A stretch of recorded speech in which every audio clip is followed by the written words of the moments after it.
아니 그럼 축복하는 거 없어요? 아니 없으면 괜찮습니다.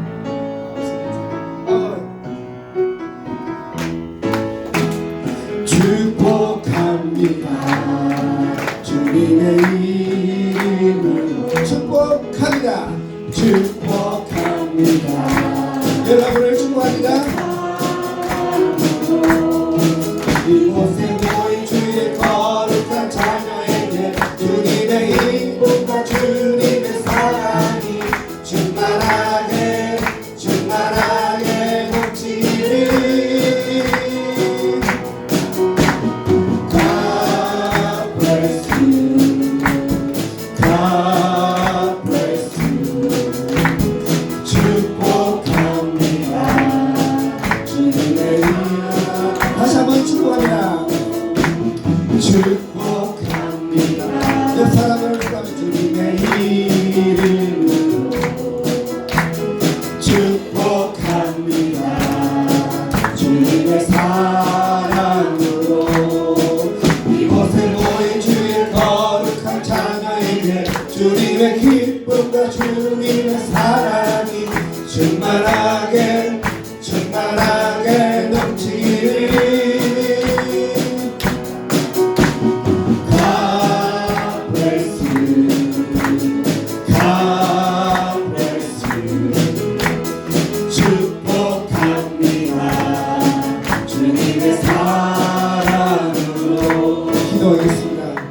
하나님 감사드립니다. 다니엘에서 우리에게 많은 은혜를 끼치신 사랑하는 목사님 모시고 이렇게 귀한 집회를 하시던 은혜를 베풀으심을 감사를 드립니다. 사랑하는 주님, 먼 곳에서 많은 목사님들 오셔서 함께 하나님 주실 그 은혜를 사모하는 마음으로 왔습니다. 이번 모두에게 하나님 놀라운 은혜를 베풀어 주시기 바랍니다. 찬양 가운데 기도 가운데 말씀 가운데 우리에게 주신 메시지를 받을 수 있도록 하나님 축복하여 주시옵소서. 감사드리며 예수님 이름으로 감사하며 기도드립니다. 아멘. 찬양하겠습니다.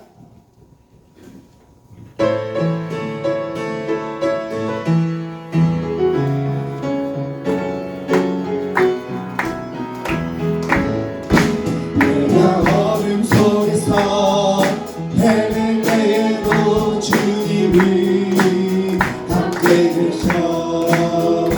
내가 시험 당하여 괴로울 때도 주님이 함께 계셔. 기뻐 찬양하네. 할렐루야 할렐루야 할렐루야 할렐루야. 우리 모두 찬양 할렐루야 할렐루야. 주님 나와 함께 계시네. 내가 온전한 곳에서 기도할 때도 주님이 함께 계셔. 내가 아무도 모르게 사랑이랄 때도 주님이 함께 계셔. 기도 찬양하네. 할렐루야 할렐루야 할렐루야 할렐루야. 우리 모두 찬양 할렐루야 할렐루야. 주님 나와 함께 계시네. 힘이 없고 연약한 사람들에게 주님이 함께 계셔. 세상 모든 형제와 자매들에게 주님이 함께 계셔. 기뻐 찬양해. 할렐루야 할렐루야 할렐루야 할렐루야. 우리 모두 찬양 할렐루야 할렐루야. 주님 나와 힘이 없고 연약한 사람들에게 주님이 함께 계셔. 세상 모든 형제와 자매들에게 주님이 함께 계셔. 찬양해. 할렐루야 할렐루야 할렐루야 할렐루야.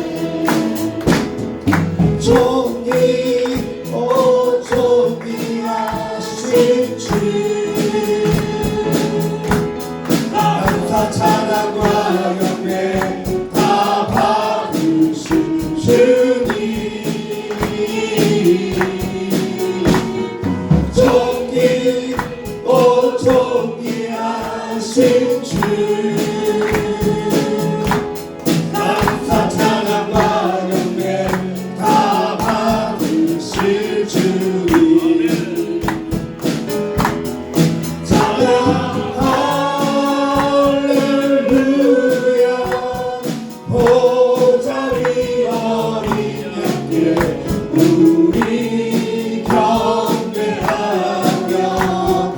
영광 돌리네. 할렐루야. 우리와 함께 영광 주는 승리의 용사 도마르의 저기 한번 찬양하시겠습니다.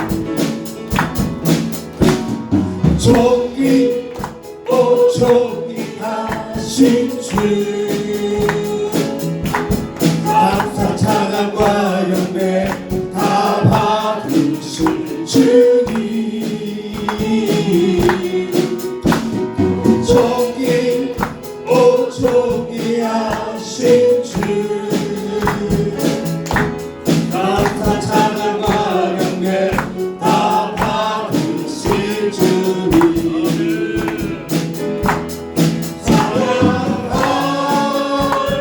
할렐루야.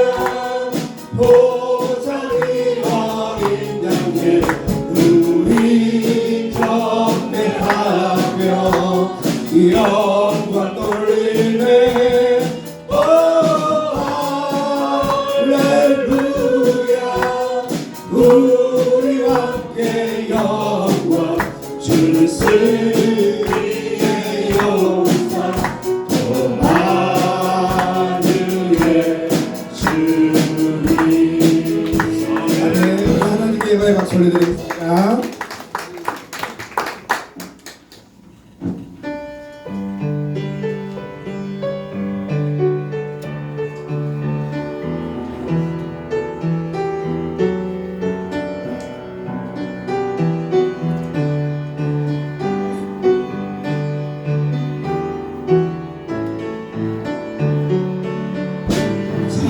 울고 다가가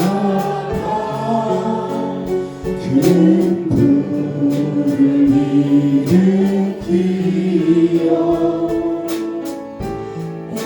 주의 사랑들 그 불에 못 녹이듯이 주님의 사랑 이같이 한번 경험하며 그의 사랑 모두에게 전하고 싶으니. 세상에 도달하면 세상이 도달하며 새들은 찢어지고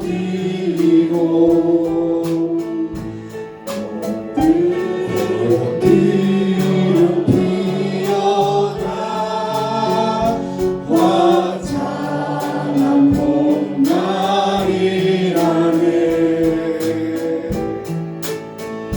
주님의 사랑 놀라워 한번 경험하며 봄과 같은 새 희망을 전하고 싶으니.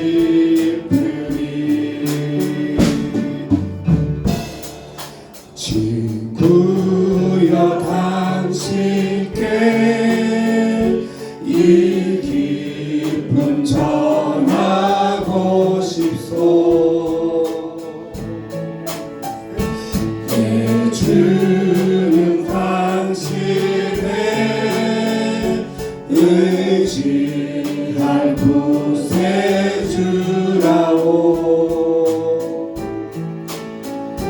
산 위에 올라가서 세상의 외치리 내게 임한 주의 사랑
그리하면 이 모든 것을 너에게 더하시리라.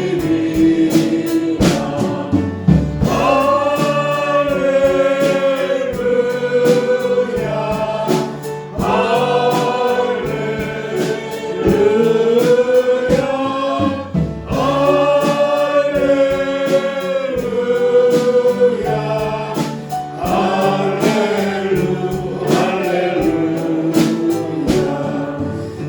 구하라 기도하면 주실 것이요 찾으면 찾으리라. 문 두드리며 열릴 것이라.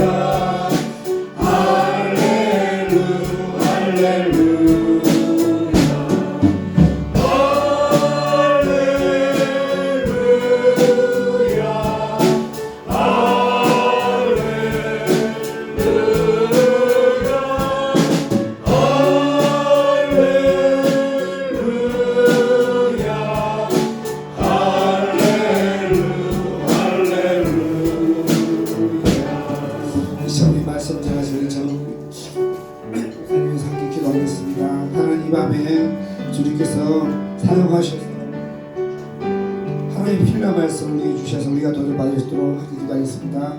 하나님 감사드립니다. 오늘 이 시간에 강사 목사님 불러주셔서 감사드립니다. 저희들에게 말씀하여 주셔서 이 말씀을 듣고 우리가 깨닫기 원합니다. 주님께 상대하여 주시옵소서.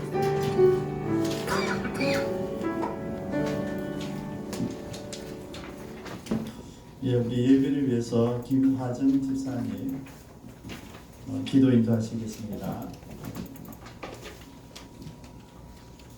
만물의 창조주 여호와 하나님, 홀로 영광과 존귀를 받아옵소서. 우리의 위로자가 되시고 중보자가 되시는 하나님 아버지께 경배와 찬양을 드릴 수 있는 수요 조이풀 워십에 저희를 불러 모아 주심을 감사드립니다. 이 시간 주님의 능하신 행동을 찬양하며 지극히 위대하심을 찬양받으시며 우리의 예배를 기쁘게 받아 주옵소서.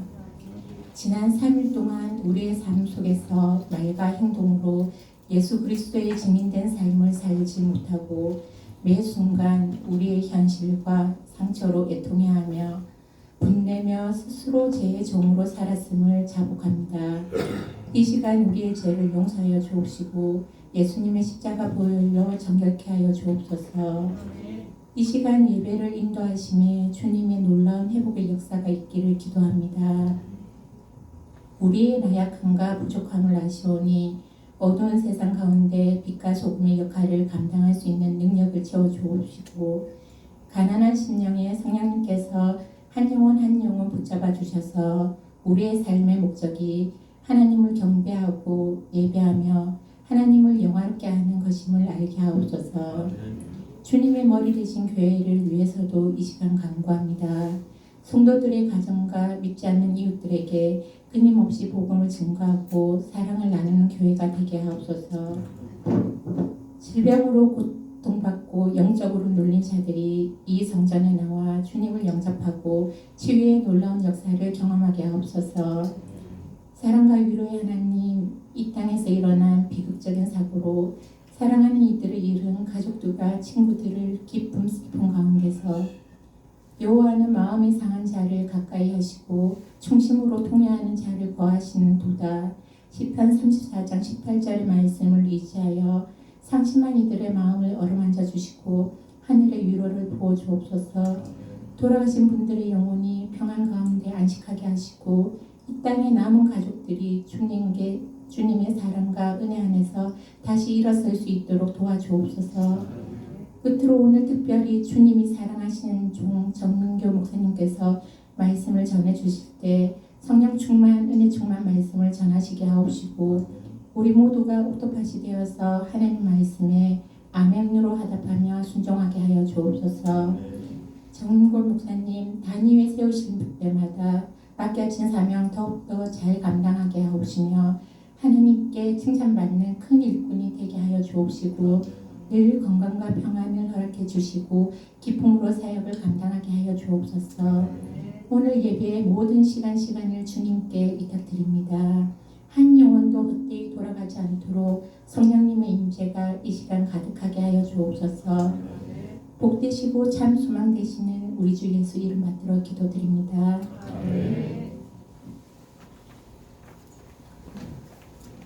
하나님 말씀 보십니다. 디모데후서 4장 21절 22절입니다. 신약성경 348쪽입니다.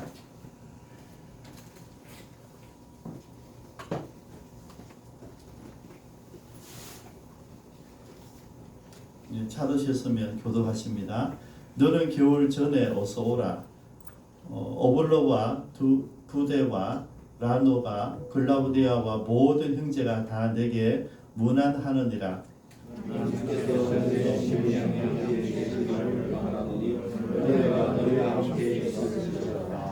아멘. 이 시간 정민구 목사님 나오셔서 겨울이 되기 전이라는 말씀을 은혜 나눌 때 많은 은혜 주시기 바랍니다. 나오실 때 박수로 환영했습니다.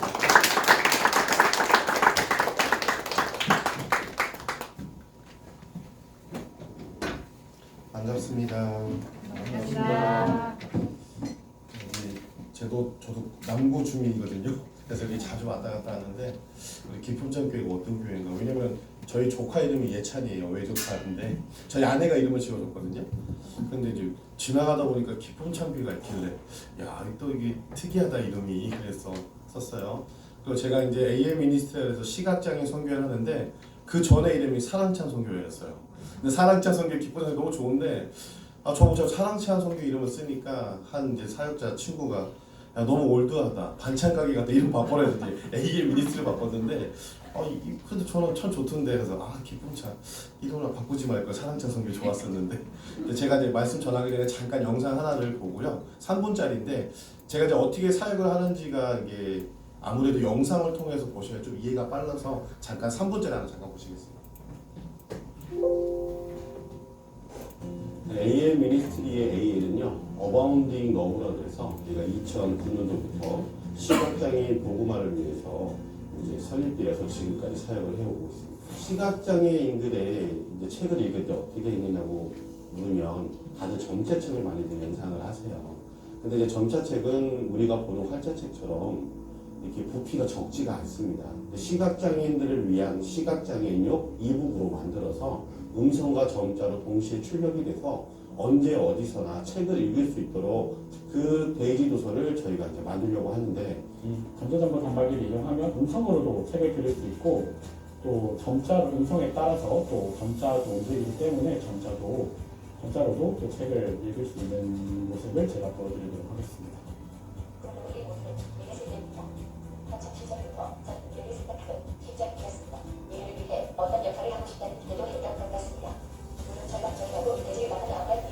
아까 음성으로 들었던 본문을 제가 손으로 한번 읽어보도록 하겠습니다. 학창시절부터 저는 미래를 생각하면 심장이 뛰었습니다.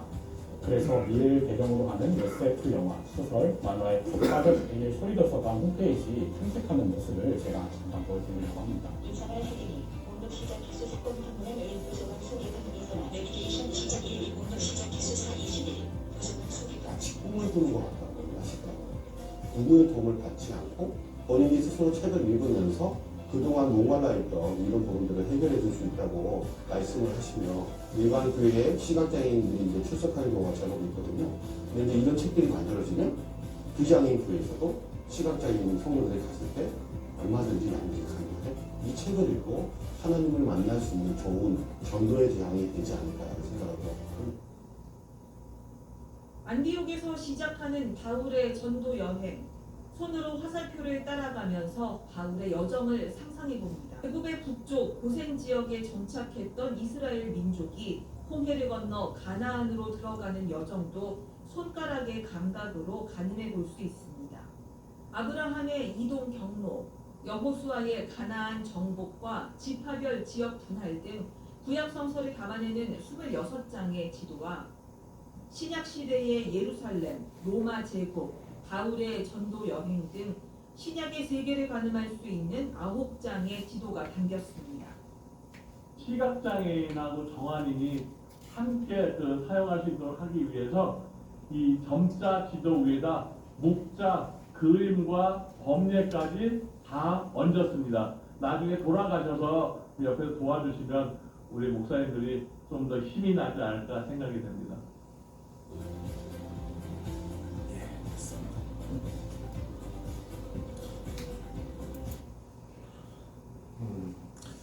저는 인생을 살아오면서 고해라는 말이 참 저에게 많이 와닿는 말이었습니다. 뭐 이제 저에 대해서 다니엘 기도회나 새롭게 하소서를 보신 분들도 계시지만 또 안 들으신 분들도 계시기 때문에 잠깐 말씀을 드리면, 뭐 젊은 사람이 뭐 이렇게 고해라는 말을 쓰고 고난이라는 말을 쓸까 했는데, 저는 인생을 살면서 하나님을 믿으면서 제 인생이 하나님 안에서 정말 뭔가 좀 기쁘고 행복한 일들만 가득할 줄 알았던 사람이었어요. 그래서 정말 교회도 열심히 다녔고 하나님의 뜻 가운데 살아갔었거든요. 근데 뭐 여기 계신 분들 다 아시겠지만 예수를 믿는다고 해도 우리의 삶이 잘 변하지 않을 때가 많잖아요. 기도를 해도 응답이 되지 않을 때가 많고, 그리고 어쩔 때는 너무나도 이 삶의 괴리가 신앙 안에서 너무 벌어지기 때문에 내가 믿고 있는 하나님이 진짜 살아계신 하나님이 맞나라는 생각이 들 때가 참 많거든요. 그럴 때일수록 나는 그러면 어디에 서 있어야 되나, 또 무엇을 해야 되나, 저는 늘 항상 그런 고민과 또 그러한 염려 속에서 살았던 것 같아요. 교회를 다녔다고는 하지만 예수님을 온전히 만나기 전에 정말 저는 그 당시에 제가 필요로 했고 제가 원했던 것들을 기도했었고, 그 기도가 들어져야지만 하나님이 살아계시다는 생각을 했던 것 같아요. 근데 지금 와서 생각해보면 모든 것이 은혜라는 말, 원래 저는 목사이긴 하지만요, 은혜라는 말을 별로 좋아하지는 않습니다. 왜냐면 나에게는 그게 은혜가 될 수 있지만 다른 누군가에게는 고난이요, 상처고 아픔일 수 있거든요. 그래서 특히 목회자들이나 믿는 사람들이 함부로 은혜라는 말, 그리고 어줍지 않은 격려하는 거 정말 싫어해요. 왜냐면 그 고난을 겪어보고 그 아픔을 겪어본 사람만이 그 이야기를 할 수 있고, 또 그것은 내가 하나님 은혜 안에서 고난 가운데서 그것을 잘 견뎌왔기 때문에 나 스스로에게 위로를 줄 수 있을지 모르겠지만 다른 누군가에게 말하기가 참 어렵다는 거예요.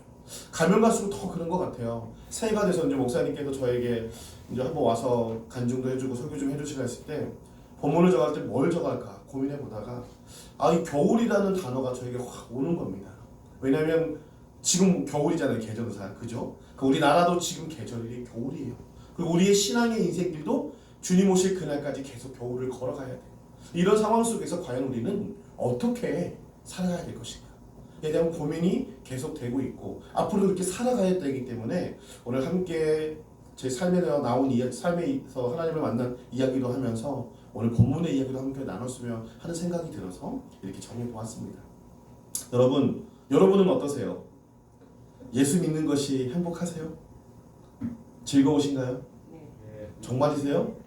네. 기쁨찬교회 다니는 성도님들은 정말 기쁘셔야 될 것 같아요. 교회 이름이 기쁨찬인데 표정이 어두우면 안 됐잖아요. 안 그렇겠습니까? 그쵸. 우리가 예수님 때문에 기쁘고 즐겁고 행복할 때가 많죠. 하지만 예수님 때문에 힘들고 어려울 때도 많잖아요. 솔직히 얘기하자면. 안 그랬습니까? 저도 목사이기 때문에 목사로서 손해볼 때가 많아요. 제가 이 클러지 셔츠를 입고 다니는 이유 중에 하나가 뭐냐면 저를 좀 족쇄로 채우려고 입고 다녀요. 물론 넥타이 목이 좀 두꺼워서 제가 넥타이를 하면 좀 답답해. 그래서 앞에 단추를 하나 풀으면 넥타이가 자꾸 벌어지거든요. 이것도 귀찮은데 그거를 좀 해소할 수 있는 방법이 뭐가 있을까? 근데 저희 통합 측에서는 이제 그 클러지 셔츠를 다 입거든요. 근데 이게 개신교 옷이에요. 원래 신부들 옷이 아니거든요. 근데 사람들이 잘못 오해를 하고 있는데, 그래서 제가 이제 안수 딱 받자마자 잘 됐다. 넥타이 다 버리고 셔츠 다 버리고 이걸로 바꿔 입었어요. 그리고 사람이라는 게 그렇잖아요. 내가 어떤 옷을 입는 따라 행동거지가 달라지잖아요. 그러니까 저에게 제 스스로 목사라는 거, 누가 봐도 목사라는 게 티가 나기 때문에 그러면 더 운전도 조심하게 되고 말과 언행도 더 조심하게 될 수밖에 없기 때문에 그래서 더 일부러 이렇게 입고 다니는 경우가 있습니다. 저는. 왜냐하면 죄인이기 때문이에요. 하나님 앞에서 나름 교회 안에서는 목사라고 경건한 척은 하지만 실질적으로 1대1로 혼자 있을 때는 그러지 못하는 제 모습을 볼 때가 많거든요. 하나님을 믿는다고 하지만 그 뜻대로 살지 못해서 괴롭고 힘들고 어려울 때가 많거든요. 저는 그래서 이 고난이라는 이 단어가 참 저의 인생에 있어서 많이 힘들고 아팠고 하나님을 멀리 떠나기까지 만들었던 단어였어요. 근데 제가 다시 이 자리에 돌아온 이유가 있겠죠. 뭔가 사연이 있겠죠. 저는 충남 서천에서 태어났어요. 저희 집은 할머니가 무당이셨어요. 그리고 교회를 다니는 사람이 거의 없는 집안이었어요. 그리고 저희 아버지는 월남 참전을 이제 다녀오셨는데 무일푼이에요. 월남 갔다 온 포상금으로 집안의 빚이 너무 많으니까 그 빚을 다 이제 빚 갚는 데 썼단 말이죠. 심지어는 바로 위 형이 월남 갔다 오는데 얼마 되지 않아 결혼을 했는데 가보니까 신혼집에 아무것도 없더래요. 심지어 아버지 표현은 그래요. 빗자루 몽둥이까지 다 사주고 왔다고. 그리고 바로 밑에 동생이 또 결혼을 해야 되는데 혼수품을 준비해야 되는데 돈이 없으니까 마지막 남았던 돈까지 그 입원하는데 쓰고 나니까 자기는 아무것도 없었다는 거죠. 그래서 무일푼으로 살았고 딱히 기술도 없었고 왜 집안마다 한 사고뭉치 하나씩 있잖아요. 저희 아버지가 그런 사고뭉치였어요. 공부하라고 맨날 애들 때리고 도망다니고 그랬던 상황이었던 거죠. 그리고 또 저희는 희한하게도 농사를 지었는데 절에 갖고 있는 논이 있어요. 그 논에서 농사를 져서 살았어요. 그러니까 어렸을 때 제 기억은 뭐냐면 학교 갔다 오거나 그러면 그 논에 이제 모를 심기 전에 이제 물을 대고 이제 노타리를 치고 다 하잖아요. 근데 거기 잘 관리가 안 됐으니까 맨날 논에 가서 돌을 빼내는 거예요. 그거 빼내고 맨날 우리는 이거 빼내야 되냐. 그리고 논도 저 산 위에 있기 때문에 힘들어요. 그래가지고 그 논이라고 큰 것도 아니었고요. 근데도 이제 농사 짓고 살다가 하루는 갑자기 아빠가 서울로 가겠다는 거예요. 어떻게 간다는 거지? 했더니 나중에 보니까 저희 엄마의 외삼촌이 계신 공장에 취직이 된 거예요. 그래서 제가 초등학교 이제 3학년 올라가는 그때에 이제 서울로 이사를 가게 된 거죠. 근데 이사를 가기 전에 제가 원래 교회를 다녔어요. 혹시 여기 시골 출신들 계세요? 가시면 리가 뭔지 아시죠? 밑에가 바로 리잖아요. 지금도 저희 고향은 몇 년 전에도 가보니까 버스가 하루에 3번밖에 안 들어가요. 근데 어렸을 때 저희 때는 버스가 안 다녔어요. 그러니까 저희 집에서 저기 슈퍼까지 가려면 40분 이상 걸어가야 되는 거예요. 그리고 제가 있을 때 너무 그 고향에 돌이 많아서 자전거를 탈 수 없었거든요. 신장로가 생기는데 완전 신세계인 거예요. 제 나이 때 신장로를 아는 사람이 별로 없거든요. 제가 40대 이제 중반이기 때문에 그런 곳에서 살았어요. 그래서 이제 아버지 따라 서울로 이사를 가기 전에 교회를 열심히 다녔었는데 읍에 있는 녀석들이 텃세를 부리는 거예요. 맨날 이 촌놈이 리에 사는 놈이 왜 자꾸 읍에 있는 교회 오냐고. 너네 교회 가라. 동네에 있는. 얼마나 구박을 하는지 요즘에 아이들만은 속된 말로 더럽고 치사해서 교회를 끊었거든요. 그래서 이제 서울로 가니까 더 자유로운 거죠. 하고 서울에 가서 이제 딱 있는데 하루는 동네 하얀 흰머리에 빠바를 하신 분인데 허리가 이렇게 우정한 할머니 집사님이 계셔요. 그분이 저희 집을 어떻게 알고 찾아오셔서 저희 참기름을 파시는 분이었는데 참기름을 파는 게 아니라 과자도 주고 선물도 주고 막 오실 때마다 너무 잘해주는 거예요. 그러니까 저희 엄마가 너무 잘해주니까 부담이 되는 거예요. 나중에 알고 보니까 이제 교회를 가자고 얘기를 하는데 아니 교회를 가야 아픈 기억이 있잖아요. 또 가서 또 왕따 당하면 어떡해요. 그래서 저는 안 가고 싶었어요. 엄마도 자기가 좀 가기 그러니까 저희들 먼저 보내려고 막 그러시더라고요. 왜냐면 저희 엄마는 태어날 때부터 뇌전증, 지금으로 하면 간질이죠. 그걸 갖고 태어났어요. 저희 외할머니가 저희 엄마를 임신하고 산에 갔다가 헛것을 보는 바람에 놀랬나 봐요. 근데 그때 뇌전증이 생겨서 태어날 때부터 뇌전증이 있었고 그래서 시집을 안 가려고 결혼을 안 하려고 했었었는데 시골에는 5일장이 있단 말이에요. 읍으로 가는. 그럼 그 5일장에 갔다 오면 꼭 저희 아빠의 막내 이모 할머니, 이모죠. 거기 할머니 집에서 이제 만나게 되고 이야기를 하다 보니까 우리 막내 이모 할머니가 저희 아빠가 생각이 나니까 너무 잘해준 거예요, 엄마한테. 그때는 이런 집이라면 한번 시집 가봐도 괜찮겠다 해서 용기를 내서 갔는데 웬걸요. 맨날 술만 먹고 일을 안 하는 거예요. 때리기만 하고. 이제 그런 상황이었어요. 이제 그런 상황에서 이제 서울로 갔고 저는 이제 그곳에서 있는데 엄마는 이제 뇌전증이 있으니까 사람들이 많은 데도 발작을 할 수가 있잖아요. 그러니까 가기 싫으니까 지금만 생각해보면 저희들만 보낸 거예요. 근데 저희도 가기 싫은 거죠. 왜? 가서 또 무슨 텃세를 부리면 어떡하나. 그리고 저는요. 제가 사투리를 쓴다는 걸 그때 전혀 몰랐어요. 저 충청도니까 글이 쉬운 거 하잖아요. 근데 학교에 전학을 딱 갔어요. 전학을 가서 있는데 한 며칠 지나니까 애들이 실실 웃는 거예요. 그러면서 따라하는 거예요. 왜 그랬슈 저랬슈 하는데 도대체 뭐지? 그래서 왜 이상한 말 하냐? 너가 그 말해 임마 이러는 거예요. 그래서 무슨 소리야? 나는 표준어 쓰는데. 그때 나중에 보니까 진짜 제가 사투리를 쓰고 있는 거예요.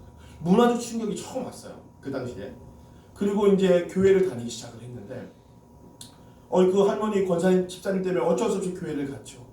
이제 가서 예배를 드리는데 검은 선글라스를 낀 목사님이 지금처럼 저희 다 올라오셔서 마이크 위치를 만져보고 확인을 하더니 하얀 종이 두꺼운 종이에 소리 왔다 갔다 하면서 뭐 성경도 읽고 그 다음에 막 설교도 하는 거예요. 저는 그때 처음 봤어요. 저는 전래동에서 나오는 신봉사는 봤어도 시각장애를 눈앞에서 처음 본 거예요. 근데 어린 마음에 시각장애 누군지 모르잖아요. 아무도 안 가르쳐줬거든요. 그래서 저는 어린 마음에 뭐라 그랬냐면 참 목사가 건방지다. 어떻게 예배드리는데 검은 선글라스를 끼고 저렇게 하지? 막 그랬었어요. 근데 그런 분이 한 분이 아니라 3명이나 그런 거예요. 그래서 제가 잘못 온 거 아닌가 이거. 어디 이단에 빠진 건 아닌가. 순간 염려가 됐었거든요. 근데 나중에 알고 보니까 저희 담임 목사님이 19살 때 화공약품 폭발로 중도 실명을 하시고 전신 화상을 입고 그리고 전도사님 2분도 중도 어렸을 때 실명을 하셔가지고 앞이 보이지 않는 상황.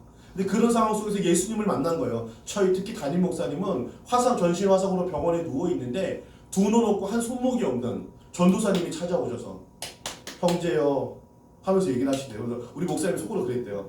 형제는 무슨 형제? 나는 두 눈이 없는데. 안 보이니까 이 전도사님은 팔만 하나 없는 줄 알았던 거예요. 근데 형제요, 나는 두 눈도 없고 한 손목도 없습니다. 그러는 거예요. 그러면서 예수 믿으면 지금의 이 고난을 잘 통과할 수 있고 예수를 믿으면 새 빛을 찾을 수가 있습니다. 했는데 그 말씀이 목사님의 마음에 쏙 들어오셨나 봐요. 그래서 신학교를 간 거예요. 그래서 목사가 됐는데 이 목사님이 시각장애인들을 위한 목회를 한 게 아니라 여기 지금 똑같이 비장애인 목회를 하시는 거예요. 거기에 제가 간 거죠. 그래서 목사님의 삶의 모습을 봤어요. 아까 우리 김종룡 목사님하고 이런 이야기를 나눴는데 아무리 뭐 오세요 뭐 해도 삶에서 그게 받쳐져야 되잖아요. 저도 저희 집안이 맨날 어렵고 힘들고 어떻게 보면 가장 불우한 인생을 살던 삶이었거든요. 근데 교회만 오면 너무 즐거운 거예요. 누나 형 뭐 친구들 동생들이랑 노는 것도 재밌었고 무엇보다도 앞이 보이지 않는 이 시각장애인 목사님이 늘 한결같이 기쁘고 즐겁게 신앙생활하는 게 너무 기가 막힌 거예요. 발자국 소리만 들어도 누군 줄 알고요. 목소리 톤만 이렇게 기침 소리만 내도 누군 줄 아시는 거예요. 저는 그래서 순간순간 놀랐어요. 이분이 안 보는 게 아니고 다 보는 거 아닌가. 근데 그분이 그렇게 뜨겁게 기도하고 목회하고 하는데 그 모습을 보면서 야 내가 저 목사님과 전도사님이 믿는 하나님이라면 나도 믿어보면 내 삶이 좀 바뀌지 않을까? 라는 이제 믿음이 생기기 시작하더라고요. 그래서 교회에서 하는 예배, 수련회 다 갔어요. 그 당시에 뭐 저 초등학교 때지만 새벽 기도, 수요 기도에 금요 기도에 다 가고요. 부흥회, 그때는 부흥회 엄청 많았거든요. 어른들 부흥회하면 부흥회 다 따라다니고 뭐 수련회부터 시작하고 그때는 저희 어렸을 때는 토요일날도 주일학교가 있었고 주일날도 주일 오전 오후가 다 있었단 말이에요. 그리고 찬양대도 있었어요. 그래서 빠지면 맨날 맞았어요. 저희들 예배 시간에 눈 뜨고 장난치면 화장실 가서 화장실 청소 하나 시키고 저는 맞고 교회 다녔거든요. 아마 요즘 애들 때리면 교회 안 올걸요. 근데 그러면서 저는 교회를 다녔단 말이에요. 그 교회가 너무 좋았던 거예요. 교회가 완전 집안하고 딴 세상이니까요. 집에서는 언제 무슨 일이 터질지 모르니까 항상 조마조마한 상황. 그리고 저희 아버지는 술 먹으면 맨날 한 소리 또 하는 거예요. 월남 갔다 온 얘기, 빚 갚아서 나는 아무것도 없다는 얘기, 저희들 때리고 괴롭히고 그리고 곱게 자면 좋은데 꼭 자기 잘 때까지 계속 한 소리 또 하고 밥상 둘러 엎고 엄마 때리고 지옥이었어요. 지옥. 그랬던 상황에 있으니 얼마나 제가 삶이 힘들었겠어요. 그러니까 기도할 수밖에 없는 거예요. 하나님 우리 아빠 좀 제발 술 좀 안 먹게 해주세요. 우리 엄마 간질이 있는데 이거 고쳐주세요. 하나님은 전지전능하신 분이라면서요. 모든 걸 다 할 수 있다면서요. 다 치유할 수 있다면서요. 제발 좀 해주세요. 심지어는 제가 어떻게까지 기도했냐면 우리 어렸을 때 들었던 얘기 다니엘이 사자굴에 들어갔을 때 어떻게 했어요? 사자가 하나님이 다니엘 지켜주셔서 입을 봉해줬잖아요. 그래서 그게 딱 생각이 나는 거죠. 아버지 우리 아빠가 하나님 우리 아빠가 술 먹을 때만 입을 좀 열지 못하게 봉해달라고 기도까지 했었거든요. 근데 그 기도가 응답이 안 되는 거예요. 점점 괴롭더라고요. 그런데 더 웃긴 건 뭐냐면 그렇게 해서 이제 잠들 쯤 되면은 갑자기 찬송가를 불러요. 저희 아버지가 만취가 돼가지고. 근데 무슨 찬송가를 부르냐면 그것도 참 기가 막히게 천부여 의지 없어서를 부르는 거예요. 그러면서 닭똥 같은 눈물을 뚝뚝뚝 흘리는 거예요. 어린 마음에 저는 미친 거 아니야? 뭐야 지금? 여기서 이 찬송가가 왜 나와? 이거는 회개할 때나 나와야 되는 거 아니에요? 근데 실컷 괴롭혀놓고 그러는 거예요. 이해가 안 되는 거죠. 정말 지옥이었어요, 지옥. 근데 저는 우리 엄마가 너무나도 불쌍하고 아팠기도 뭐 안타까웠기 때문에 그래서 저는 저희 엄마의 기쁨이 되고 싶어서 시키는 대로 열심히 했어요. 공부도 하라지 공부도 열심히 했고 하여튼 심부름도 최선을 다해 다 했거든요. 그러던 어느 날 하루는 제가 학교 가기 싫은 날이 된 거예요. 그 촉이 왔어요. 그래서 학교에 가기 싫어가지고 엄마한테 얘기했어요. 엄마, 나 오늘 학교 가기 싫으니까 학교 안 가면 안 될까? 그랬더니 아들이 무슨 소리야? 학교 가야지. 괜찮아. 별일 없을 거야. 왜? 저희 아버지가 항상 공장하고 집이 가까웠기 때문에 점심때 되면 집에 와서 식사를 하시고 꼭 반주를 드시고 가셨거든요. 근데 그때 밥만 먹고 좋게 좀 낮잠 자고 술 한잔 먹고 가면 좋은데 꼭 엄마랑 싸우는 거예요. 그러면 이제 막 난리가 나는 거예요. 또 밥 사 먹고 막 난리가 나는 거예요. 근데 그런 상황을 아는 저니까 오늘은 느낌이 불길한 거예요. 그래서 안 가려고 했는데 엄마가 가라니까 간 거죠. 근데 학교를 가면서도 불안불안했고 오면서도 불안불안한 거예요. 빨리 집에 막 왔어요. 부랴부랴 막 왔어요. 왔는데 저희 주변에 막 사람이 막 웅성웅성 모여있는 거예요. 저희 집에 평소에 사람이 모일 곳이 아니거든요. 연예인도 아닌데. 근데 거기 막 웅성웅성 모여있는데 제가 막 도착을 하니까 한 아주머니가 이웃 아주머니가 그러는 거예요. 민규야 큰일 났다 큰일 났어. 너희 엄마가 지금 응급실에 실려갔어. 빨리 병원에 가봐 그러는 거예요. 뭔 일이 터졌구나. 근데 어떻게 해요? 가방 벗고 병원을 가야 되니까. 그래서 현관문을 열고 들어가려는데 못 들어가게 막는 거예요. 들어가면 안 된다고. 아 무슨 소리냐고. 나 들어가겠다고. 그래서 들어가서 저 안방문을 딱 열었는데 열자마자 놀랬죠. 방바닥이 새빨갛게 피가 막 흥건한 겁니다. 도대체 뭐야? 하고 이제 바깥에 나왔는데 한 아주머니가 그러는 거예요. 너희 아빠가 점심때 밥을 먹으러 왔는데 식사를 하다가 이제 싸움이 났나 보다. 그래서 엄마가 화장실 옆에 있는 제초제를 홧김에 먹은 클라목스를 마신 거예요. 근데 그거를 좀 많이 마신 것 같아요. 하고 그것 때문에 응급실에 실려간 거죠. 피를 토하고. 그래서 부랴부랴 저도 이제 그 병원에 갔어요. 갔는데 중환자실에 누워 있는데 의식이 없어요. 그리고 산소호흡기를 끼고 있는데 뭔 말을 해도 들리는 건지 안 들리는지 모르겠지만 눈물만 흘리고 있는 거예요. 근데 한번 잠깐 정신이 돌아와서 물었어요. 왜 이걸 먹었냐? 그랬더니 하는 말이 아빠를 겁을 좀 주려고 마신 것이 많이 먹어버린 거예요. 근데 이게 너무 많이 마셔다 보니까 위를 세척해도 안 되는 거예요. 그래서 제가 할 수 있는 게 뭐가 있겠어요? 기도죠. 하나님 우리 엄마 좀 살려주세요. 그럼 제가 모든 거 다 할게요. 죽으라면 죽기까지 할 테니까 제발 좀 살려주세요. 엄청나게 기도했어요. 그 중환자실은 면회 시간이 있잖아요. 하루에 몇 번 못 들어가니까 동생하고 그 중환자실 그 복도에 박스 쪼가리 하나를 주워가지고 14살과 초등학교 4학년인 동생이 둘이서 복도에 끌어안고 자면서 엄마가 깨어나기만을 기다리며 매일 기도했어요. 근데 저희 엄마는 열흘 만에 돌아가셨어요. 근데 신앙의 괴리감이 온 거예요. 왜 하나님이 내 기도를 안 들어주는지. 그래서 제가 막 물었어요. 목사님에게도 묻고 전도사님에게도 묻고 집사님 권사님들한테도 막 물었어요. 왜 하나님이 내 기도 안 들어줬어요? 하나님 살아계신 거 맞아요? 물어보는데 뭔가 확실한 답을 안 주는 거예요. 그리고 그때는 갑자기 이별 통보도 없이 이별을 맞이한 거잖아요. 우리 엄마가 죽었다는 게 안 믿어지는 거예요. 그런데 어느 때 그게 확신이 들었냐면 이제 보통 화장장에 화장하러 들어가잖아요. 하고 이제 유골이 나올 때 보니까 알겠더라고요. 며칠 전에 우리 엄마가 갑자기 간질로 쓰러져가지고 머리가 심하게 다쳤었어요. 병원에 갔어야 되는데 안 간 거예요. 그래서 빨간 약을 여기다가 바른 거죠. 근데 그 유골이 나오는데 머리에 보니까 그 다친 자리가 빨간 약이 묻어 있는 게 배어 있었나 봐요. 그 자리가 보이는 거예요.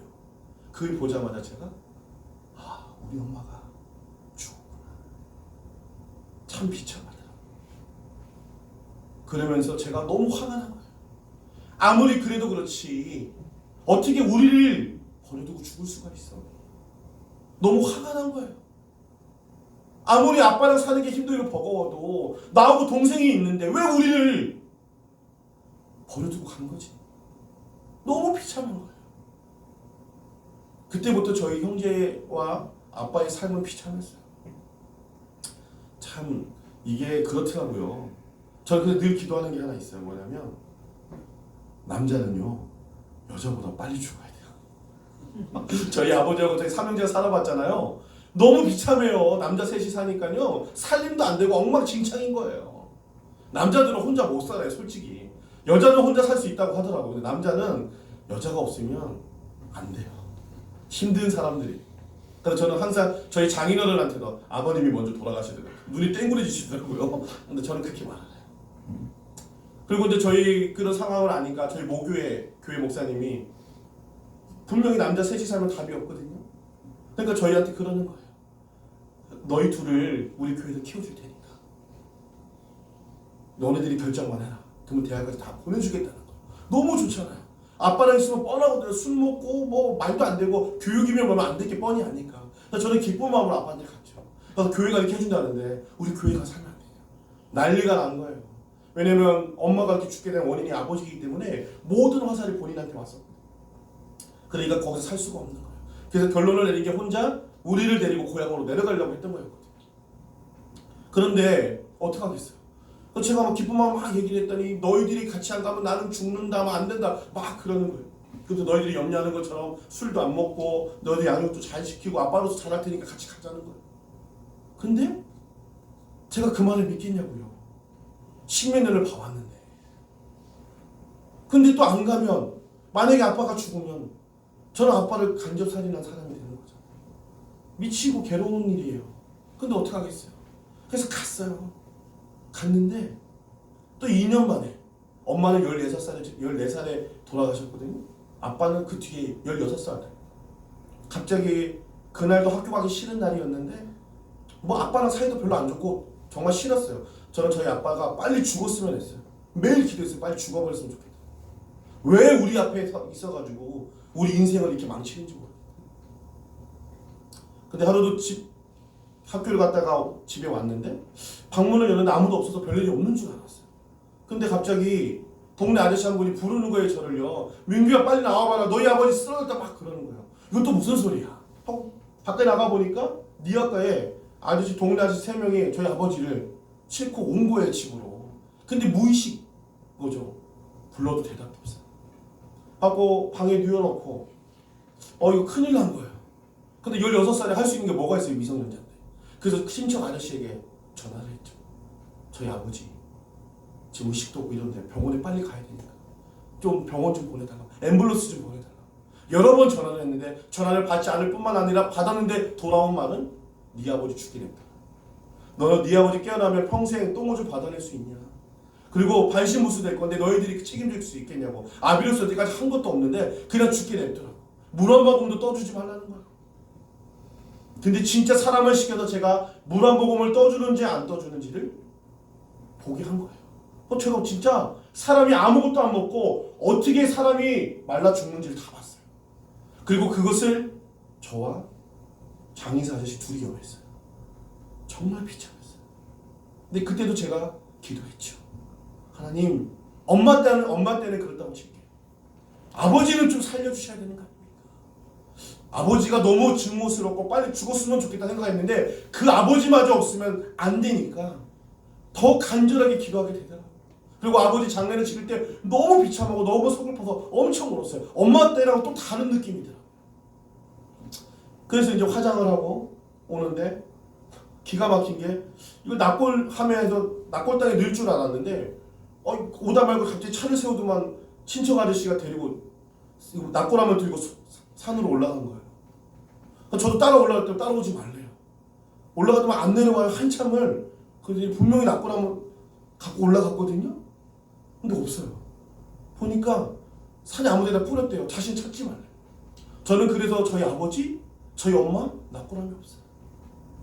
아무리 하나님을 믿는다고 하지만 부모가 보고 싶을 때가 있잖아요. 그래서 산소가 있는 거 아니에요. 낙고남을 가보는 거 아니겠어요? 저는 없어요. 참 힘들더라고요. 너무나도 비참했어요. 그러니 제가 예수를 믿고 싶겠냐고요. 하나님이 살아계시다는 게 느껴지겠어요? 저는 지금까지 목사로 살면서도 제 인생에 기도 응답이 된 게 5번도 안 되는 것 같아요. 그래서 저는 전도할 때 예수 믿으면 복 받는다 이런 말 하는 게 너무 싫은 거예요. 그 복의 개념이 정말 예수님 때문에 아는 그 복이면 좋은데 우리가 생각하는 복은 다른 거잖아요. 근데 이게 달라져 버리면 사기치는 거잖아요. 저는 누군가가 그 뒤로 저한테 전도한다 그러면 쌍욕했어요. 이 나쁜 새끼들이라고 욕하고요. 왜? 여태까지 내 기도 전이 하나도 없거든요. 엄마는 살려줬든 아빠는 살려줬든 한 사람을 살려줘야 되는데 그러지 않은 거예요. 근데 저한테만 전도하는 거예요. 그래서 제가 막 욕했어요. 하나님 살아있다? 웃기지 마. 거짓말하지 마. 내가 얼마만큼 열심히 사역을 했는데 얼마만큼 열심히 시킨 대로 다 했는데 당신들은 얼마나 예수를 잘 믿어서 응답받아서 다 잘 돼갖고 하나님이 살아계신지 모르겠지만 내 인생에 하나님은 한 번도 응답해 준 적이 없다. 나한테 전도할 것 같으면 오지 마. 나쁜 새끼들 막 욕했었어요. 그리고요. 그 뒤로 제가 돈 맛을 좀 알았거든요. 돈이 있으니까요. 하나님이 없어도 되는 거예요.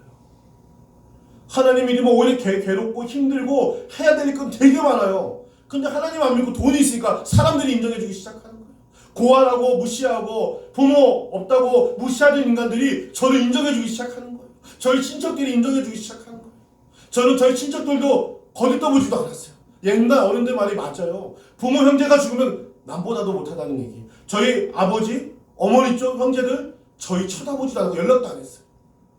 14살에 16살 그리고 저희 동생은 3살 터울이거든요. 저는요 도둑질 빼놓고 안 해본 거 없이 다 해봤어요. 그런데다가 삶이 변하지 않으니까 죽겠더라고요. 동생도 속을 새기는 거예요. 학교에서 왕따 당하죠. 자해하지요. 미치겠는 거예요. 아니 내가 고등학교 1학년 17살이 무슨 죄냐고요. 그런데도 계속 그러는 거예요. 도저히 안 되겠어서 제가 바닷가에 죽으려고 들어갔어요. 그게 첫 번째 자살 시도.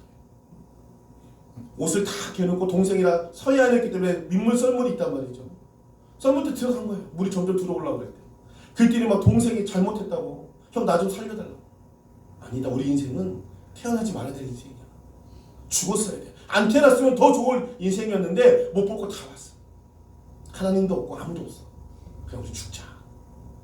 들어가는데 계속 들어가고 있는데 갑자기 빛이 비치면서 이런 음성이 들리는 것 같은 거예요. 사랑하는 민규야. 내가 너를 사랑한다. 뭔 소리야. 잘못 들었겠지. 또 들어갔어요. 그랬더니 똑같은 말을 하는 거예요. 사랑하는 민규야. 내가 너를 사랑한다. 왜 죽으려고 하냐. 뭐라고요? 나를 사랑한다고요? 그러면 그때 내가 그렇게 간절히 기도했을 때 당신은 뭐하고 있었어요? 사랑한다고요? 그럼 내 기도를 들어줬어야지. 내가 지금 부모도 다 있고 친척 아저씨 집에 와서 매를 맞고 말도 안 되는 모욕적인 삶을 살고 있는데 당신이 날 사랑한다고? 웃기지 마요. 막 실갱이를 하다가 지금 와도 생각해보면 그때 순간 뭐 두려움이 들었는지 어찌저찌 해서 그냥 바깥으로 나오게 됐어요. 첫 번째 자살을 시도를 했는데 실패한 거죠. 그러고 나서 좀 뭔가 삶이 바뀔 줄 알았는데 똑같은 거예요. 그래서 동생이 학교 간 사이에 제가 그 방 위에 천장에 줄을 매달아서 혼자 목 매달아 죽으려고 2번째 자살 시도를 했거든요. 근데 사람이 죽는다는 게 참 쉽지 않더라고요. 그래서 결국 실패했어요. 그리고 그냥 돈을 열심히 벌었어요. 왜? 돈이 있으니까 너무 좋은 거예요. 나름. 그리고 제가 대기업에 있어 봤거든요. 그때 당시에 대기업에 있으면 그 회사복을 입고 사원증이 있거든요. 그것만 있으면 외상이 다 되던 시절이었어요. 나름 잘 나갔단 말이에요. 하나님 없으니까 너무 좋은 거예요. 교회 다니면 맨날 불쌍하게 연민처럼 바라보고 아유 널 위해 기도하고 있어. 나를 위해 기도해주면 내 형편이 지금 뭔 줄 알아야 될 건데 전혀 모르면서 형식적인 말들만 하니까 너무 싫었거든요. 근데 내가 조금만 열심히 일을 하면 돈이 쌓이는 거예요. 제가 놀 거 다 놀면서도 직장생활 한 2, 3년 하면서 몇 천만 원 모았었으니까 좋았어요. 친구들이 막 인정해 주는 거예요. 주변에 있는 사람들이 인정해 주고요. 하나님은 인정 안 해주는데. 근데 얼마나 좋았겠어요. 그렇게 살다가 회사가 또 망한 거예요. 좀 잘 나갔으면 아마 지금 저 목사 안 됐을 거예요. 왜냐면 돈맛이 너무 좋았거든요. 근데 부도가 나고 동생은 고등학교 끝내 자퇴하고 서울로 가게 돼요. 저도 그냥 이체저체하고 동생 있는 서울로 가자. 서울로 간 거예요. 여치저치 하다가 모교에 있는 목사님을 제 모교 친구가 연락이 되면서 만나게 된 거죠. 근데 그 목사님은 저한테 대뜸 그러는 거예요. 민규야, 다시 신앙생활 해야지. 너를 위해 기도하는 사람이 많아. 다른 사람이 그런 말을 했으면 제가 쌍욕을 하고 뭐라 했을 건데 저희를 사랑해 주셨던 목사님이고 저를 하나님을 만나게 해준 분이 목사님이었기 때문에 욕을 할 수가 없었어요. 그리고 목사님이 교회 나오라는데 어떻게 거절하겠어요. 그래서 그냥 얼떨결에 코 껴서 다녔어요. 그 다음 주부터. 근데 그때 제가 안산 시와에서 녹번동 은평구까지, 지금은 상암동 그 근처거든요. 거기까지 갔거든요. 2시간 넘게 걸려서. 근데 생각해보세요. 신앙이 없는 사람이 매일 교회를 나가려니 얼마나 괴롭겠어요. 지옥이죠, 지옥. 그런데 또 갑자기 꿈을 꿨는데 이상한 꿈을 꾸는 거예요. 이렇게 강대상에 서서 설교를 하는 꿈을 한 번, 두 번, 세 번을 꾸는데 점점 그 강대상과 그 회중석이 불이 활활 타오르는 거예요. 너무 뜨거워서 뭐 사람들이 뛰쳐나가는데요. 또 그러면서 또 그러는 거예요. 사랑하는 민규야, 내가 너를 사랑한다. 웃기지 마세요. 뭘 사랑해요 자꾸. 그래서 하는 말이, 이 세상 사람들은 내가 안 보이기 때문에 믿으려고 하지 않아. 네가 가서 내가 살아있다는 것과 나의 사랑을 전해주면 안 되겠니? 사랑이요? 내 꼴을 보세요. 지금 고시원에 그 한 평짜리 조그만 곳에 20살 넘는 두 청년이 끌어안고 자고 있는데 누가 당신이 살아있다고 보겠냐고. 내 삶이 바뀐 것도 아무것도 없는데 지금 또 그렇게 거절했거든요. 근데 꿈꾸는데 또 그러는 거예요. 그래서 민규야, 이 세상에 너처럼 힘들고 아파하는 사람이 너무 많다. 그들을 위로해주고 나의 사랑을 전해주면 안 되겠니? 도대체 나한테 왜 그러세요? 하고 아니라 생각을 했어요. 근데 그때 곰곰이 생각을 해보니까 엄마가 돌아가시는 해죠. 제가 초등학교 6학년 졸업하고 중1 올라가는 겨울방학 때, 그때 당시에는 저희가 수련회를 가면 왜 이렇게 산에 가서 나무 하나씩 붙잡고 밤새 기도를 시킨지 몰라요. 기도할 때까지 선생님들이 끝까지 시키거든요. 근데 그때 저희가 그때 모르게 지금으로 말하면 서원을 한 거예요. 하나님, 나도 우리 목사님처럼 목사가 되고 싶어요. 그게 떠오르게 해주는 거예요. 이게 뭐지?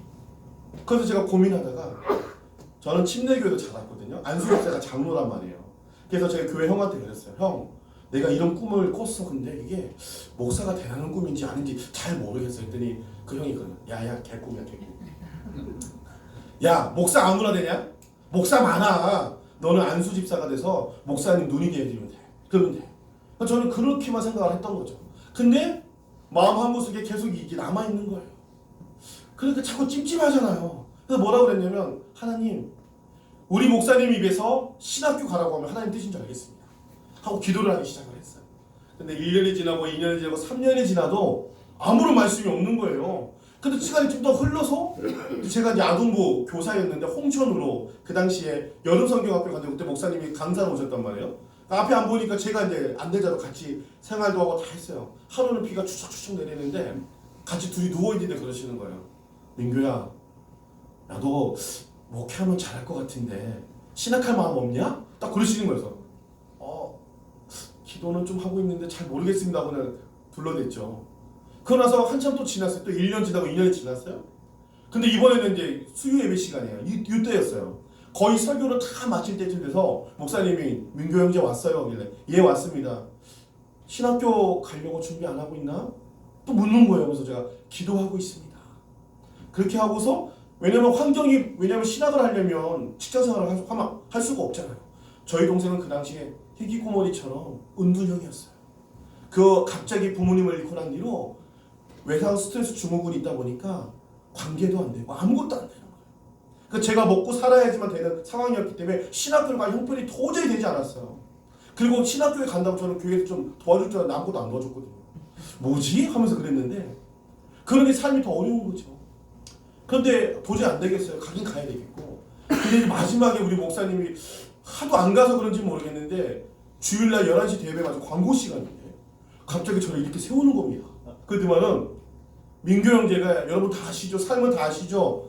우리 민규 형제가 신학교 가려고 하는데 신학교 가면 되겠습니까? 라고 사람들 다 묻는 거예요. 성도들한테요. 그 300명한테 그 앞에서. 거기서 안 일어나면 얼마나 창피해요. 근데 다들 아멘을 한 거예요. 그러니까 너 이제 공포했으니까 가라 이거죠.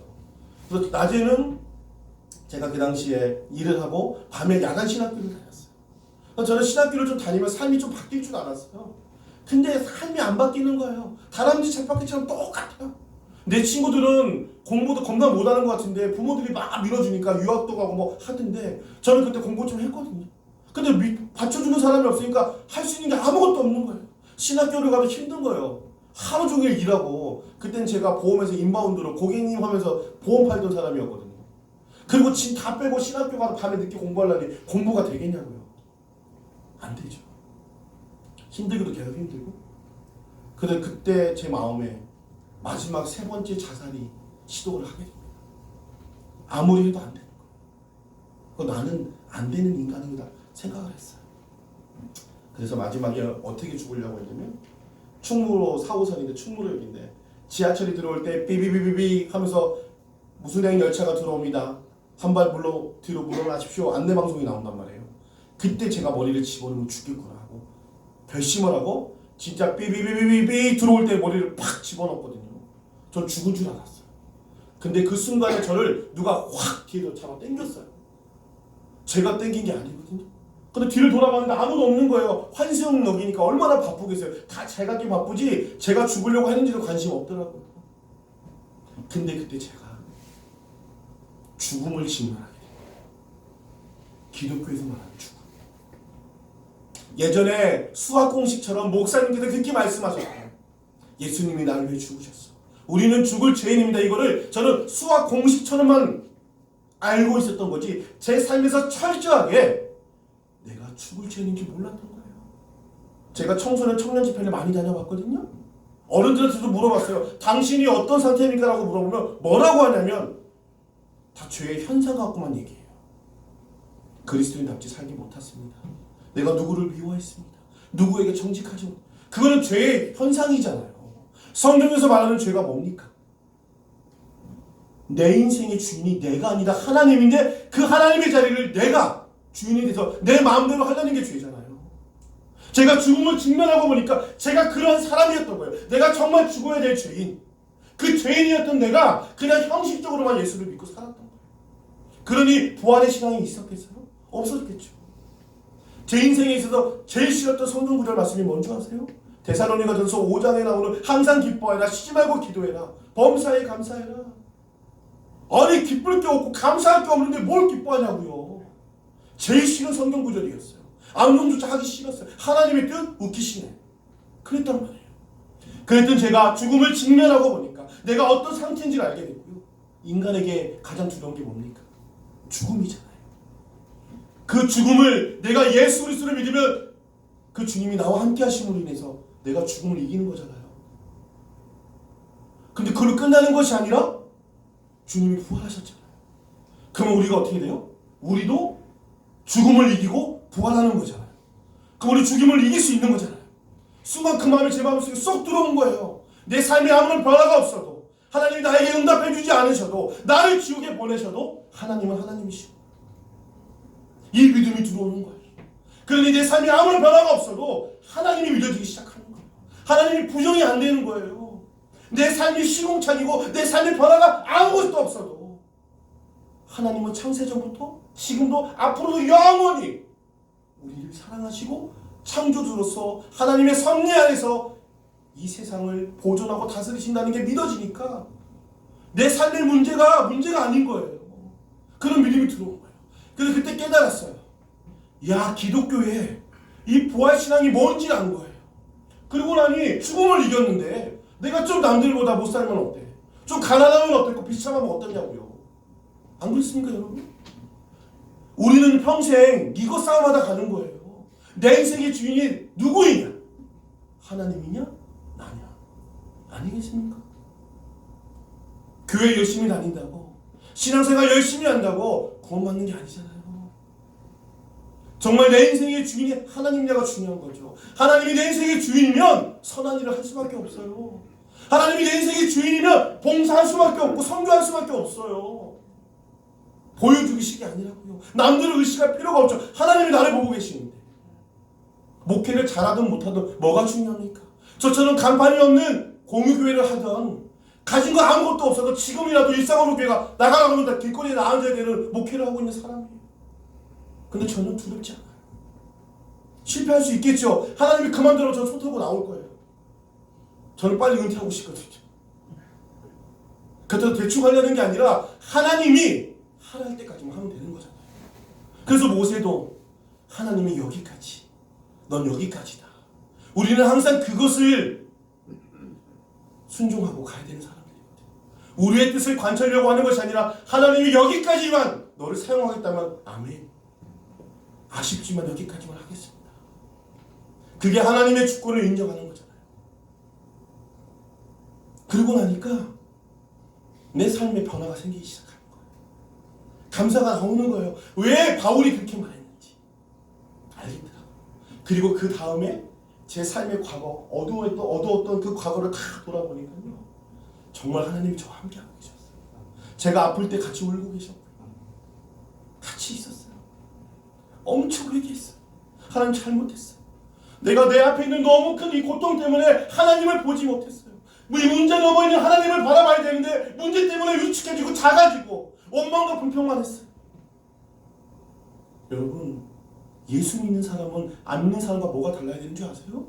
어떠한 문제와 고난이 닥쳐왔을 때 그것 때문에 위축하고 그것 때문에 나의 모든 것을 인맥이 됐든 뭐가 됐든 동원해서 그걸 넘기려고 하는 것이 아니라 문제 넘어 있는 하나님을 바라보고 하나님의 뜻에 내가 어떻게 반응하며 이 문제를 해결해 나갈 것인가를 기도하는 사람들이잖아요. 제가 그것을 깨닫고 나니까 문제가 되지 않는 거예요. 그러면서 은혜 받고 이제 목회 길을 가야 되잖아요. 그래서 제가 뭐 어떻게 했냐면 하나님, 일반 목회하는 목사님들 너무 많은데 나는 어떤 목회를 할까요? 이런 생각 저런 생각을 막 하고 있는데 갑자기 목사님이 저에게 오셔서 그냥 지나가는 말로 말씀하셨어요. 은규야, 우리 시각장애인들이 복음을 가장 낫다. 장애인들 중에서도 시각장애인 당사자가 목회자가 돼서 시각장애인들을 선교하고 전도하는 사람이 많이 없고 비장애인들 중에서도 목회자가 돼서 시각장애인 선교를 위해서 목회한 사람이 많이 없다. 그렇게 딱 얘기를 하시는 거예요. 그래서 제가 곰곰이 생각을 했죠. 내가 오늘까지 여기에 있을 수 있었던 이유는 우리 목사님과 우리 공동체가 있었기 때문인데 그럼 내가 시각장애인들을 위한 선교나 목회를 해야 되겠구나. 그래서 정말 열심히 뜨겁게 기도했어요. 왜 그렇잖아요. 목사님 그때 말씀하시던데 온누리 교회 양재 횃불에 관해서요. 찬양, 경배와 찬양 올레세서 하면 난리 나거든요. 그때 막 오늘 밤에 성도들 사람 막 일어나세요. 막 쫙 일어서고 한단 말이에요. 저는 그런 열정이 있었어요. 그래서 저도 모르게 그런 열정이 있다 보니까 하나님, 내가 시각장애인들을 위한 선교를 해야 되겠는데 내가 시각장애인들과 정말 잘 알기 위해서 그들을 만나고 그들과 대화하고 그들과 봉사하고 함께 살았는데 막판에는 꼭 이런 얘기를 합니다. 너는 보이잖아. 근데 이것 때문에 너무 상처받았어요. 하나님, 나 어떻게 하면 되죠? 그러다가 어떤 생각이 들었냐면 하나님, 내가 시각장애인이 돼서 시각장애인들을 선교하게 해주세요. 그 기도를 정말 뜨겁게 기도했어요. 매일 기도했어요. 그래서 저희 교회 청소년부 때부터 같이 다니던 시각장애인 형 2명이 있었거든요. 그 형이 가르쳤어요. 형, 내가 요즘 계속 마음이 뜨거워지는데 시각장애인들과 선교를 하고 싶은데 자꾸 너는 보잖아도 나중에는 이렇게 자꾸 사람을 나누더라. 그래서 내가 시각장애인 되기 위해서 기도한다 그랬더니 한 명이 그러는 거예요. 야, 이 미친놈아, 어떻게 기도를 해도 그딴 기도를 하냐 그러는 거예요. 야, 우리가 너희에게 도움을 받아야 되는데 너도 시각장애인으로 누군가에게 도움을 받아야 되고 이게 말이 되냐? 말도 안 되는 얘기야. 어디 그런 기도를 안 해? 또라이야 막 그러는 거예요. 그래서 그 말이 좀 이해가 되더라고요. 그래서 제가 기도를 바꿨죠. 그래서 뭐라고 기도했냐면 시각장애인 자매를 만나게 하라고 기도했어요. 제가 시각장애인 될 수가 없으니까. 그리고 저와 신앙이 잘 맞는 사람을 만나게 해달라고 기도를 했는데 5년을 기도했거든요. 만났어요. 그래서 제가 서울에 있다 부산에 내려온 지 지금 17년째 해가 돼가고 있는 거예요. 그 자매가 정말 저랑 잘 맞더라고요. 저에게는 정말 완벽한 아내예요. 왜냐하면 저보다 신앙이 더 좋았어요. 24살 고신대학교 식품영양학과 1회 졸업생이거든요. 24살에 완전히 실명을 했어요. 하나님의 그 은혜로 눈을 고쳐보겠다고 기도원에도 막 들어가서 열심히 기도했었어요. 근데 얼마나 뜨겁게 기도를 했는지 손바닥이 갈라져 피가 나올 정도로 매일매일 기도했던 사람이었어요. 그리고 눈이 잘 안 보이는데도 두꺼운 안경을 쓰고 필사를 했었고요. 시각장애인데 눈이 안 보일 때는 음성으로 성경을 들으면서 타이핑을 치면서 그걸로 필사를 했고요. 성경 통독도 열몇 독을 했더라고요. 저하고는 좀 달랐어요. 그리고 왠지 이 사람하고 있으면 좋을 것 같아요. 왜냐면 이 자매는 부모님의 사랑을 잘 받고 자랐고 위에 오빠 밑에 남동생이 있는데 너무 형 가족이 우애가 좋은 거예요. 저는 없잖아요. 어려서 부모님 다 잃었고 사랑 받을 줄도 모르고 줄 줄도 몰랐던 사람이었어요. 근데 저희 아내를 보니까 다른 거예요. 그래서 우리 아내랑 결혼하려고 마음을 먹었죠. 근데 서울하고 부산이다 보니까 잘 만날 수가 없잖아요. 저는 이제 저희들 결혼 스토리를 한마디로 얘기하면 접속이라고 그래요. 영화 접속.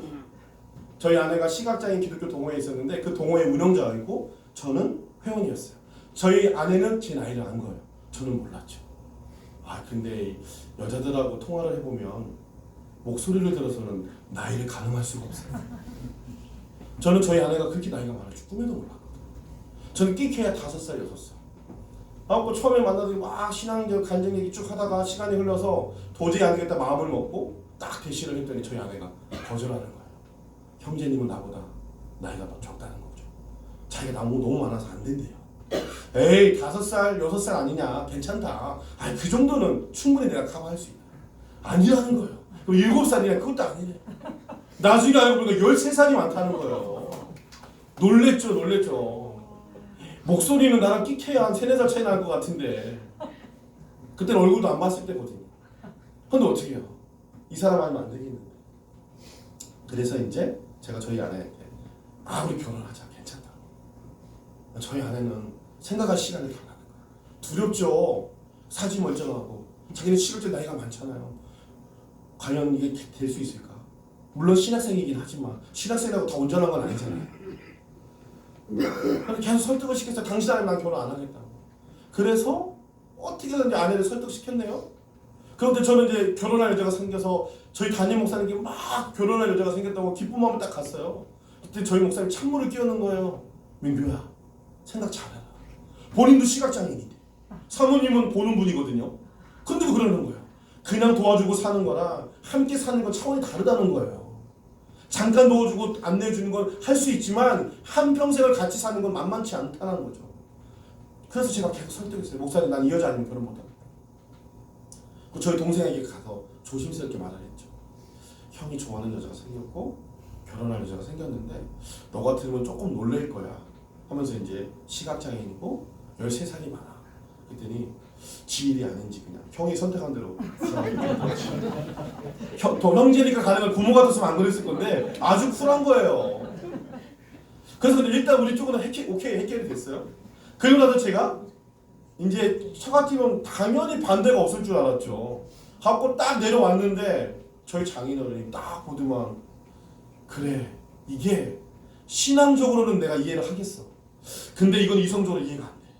그러니까 너 생활기록부부터 시작해서 호적등본, 가족등본 다 떼어버려야 돼. 도대체 이게 뭐지? 그런데다가 남동생이 갑자기 서울로 출장을 위해서 왔다고 저를 만나자는 거예요. 만났어요? 그랬더니 코치코치 캐묻는 거예요. 우리 누나가 왜 좋냐? 우리 누나 성질 더럽고 까칠한데 감당할 수 있겠냐부터 시작을 해서 뭐라고 그러냐면 뭐가 아쉽다고. 나이도 1-2살 차이도 아니고 왜 그러냐? 좋아서 그렇다. 제 마음이 너무 좋은데 이걸 다 까서 보여줄 수가 없으니 답답하다. 얘기하고 다 했어. 그때 꼭 그런 거야. 나한테만 솔직하게 얘기해보래요. 혹시 돌아온 싱글 아니냐? 돌싱. 순교를 내가 있는 건 아니냐고. 나한테만 얘기하라고. 근데 없으니까. 정말 이해가 안 된다는 거예요. 그래서 이제 저는 그 다음날 최종적으로 이제 상견례를 하고 날짜를 정해야 돼서 부산을 가야 되는데 갑자기 그냥 이웃 차림으로 가도 되니까 자기랑 하룻밤을 자재요. 서울역에서 여관방에서 남자 둘이 잤어요. 근데 나중에 결혼하고 한참 뒤에 우리 작은 처남이 뭐라 그러냐면요. 혹시 그때 잘 때 잠꼬대로 다른 여자 이름을 부르진 않을까. 순교를 애가 있어 애 이름을 부르지 않을까까지 보고 잠버릇도 봤다는 거예요. 그리고 이제 문제가 없으니까 제가 KTX 타고 부산 내려갈 때 집에 전화해서 내가 다 검증했으니 우리 사람으로 받아들이자. 오케이 끝 해가지고 이제 됐어요. 그래서 저희가 막 결혼을 2009년 1월 10일 날 했단 말이에요. 근데 그때 주변에 말들이 많았어요. 저보고 돈 많은 여자한테 팔려간다. 사지 멀쩡한 놈이 뭐가 싶다고 부산까지, 그것도 13살이나 많은 시각장애인한테 가느냐. 왜냐면 그 당시에 시각장애인이 안마사는 귀했기 때문에 돈을 좀 잘 벌었는데 우리 아내는 그렇지 않았거든요. 막 여기 대원동에 대원 소방서 건너편에 현대 오피스텔 얻어서 지금 18년째 하고 있는데 혼자서 안마을 하니 뭐 장사가 됐겠어요? 안 됐죠. 저는 그것 때문에 하기 아니라 정말 이 사람이 저희 목회에 그리고 또 저에게 정말 필요한 사람이라 갔거든요. 그래서 그랬던 건데. 그래서 결혼을 하고 부산에 내려왔네요. 내려와서 이제 사역을 하는데 쉽지 않은 거예요. 아직은 우리 한국교회가 장애인 사모에 대한 부담감이 있어요. 전임을 나가려고 하는데 이력서에 다 썼어요. 자기소개하면서 맨 뒤에 저희 아내는 시각장애인이고 1급입니다. 사택을 제가 들어갈 수가 없고 그래서 저희 아내도 거기 출석할 수가 없습니다. 만약에 출석을 하려면 누군가가 대신 안내를 해줄 분이 필요한데 없으면 못 갑니다. 근데 이력서를 내니까 계속 안 되는 거예요. 그래서 이제 막상 갔어요. 부임해서 가면 거기서도 이제 약간 다들 놀라는 거죠. 그냥 그런 것도 했는데 현실적으로 그러니까. 근데 제가 설득을 했고 정말 열심히 최선을 다해서 사역을 했었어요. 그러면서 이제 지나오다가 갑자기 이제 제가 재작 3년 전에 교회를 개척해야 될 상황이 온 거예요. 저는 목사지만 제 인생의 개척은 저주라고 생각합니다. 제가 나름 정말 사역을 잘했거든요. 어딜 가든지 부흥시키고 정말 청소년 청년 사역으로는 저희 통합 측에서는 특히 부울경에도 잘한다고 소문이 나는 사람이었기 때문에 저는 누군가가 사람이 모여있고 뭔가 할 때 으쌰으쌰해서 부흥 타고 쫙 올라가게 하지 아무것도 없는 상태는 절대 못하는 사람이에요. 근데 갑자기 그 코로나 끝물에 갑자기 교회를 개척하게 된 거예요. 근데 저는 저희 아내가 완전 T거든요. 현실적이기 때문에 절대 교회 개척을 얘기 안 할 줄 알았어요. 근데 내가 개척해야 되겠다고 기도 한번 해보라고 했는데 3일 만에 얘기를 하는 거예요. 교회를 개척하라.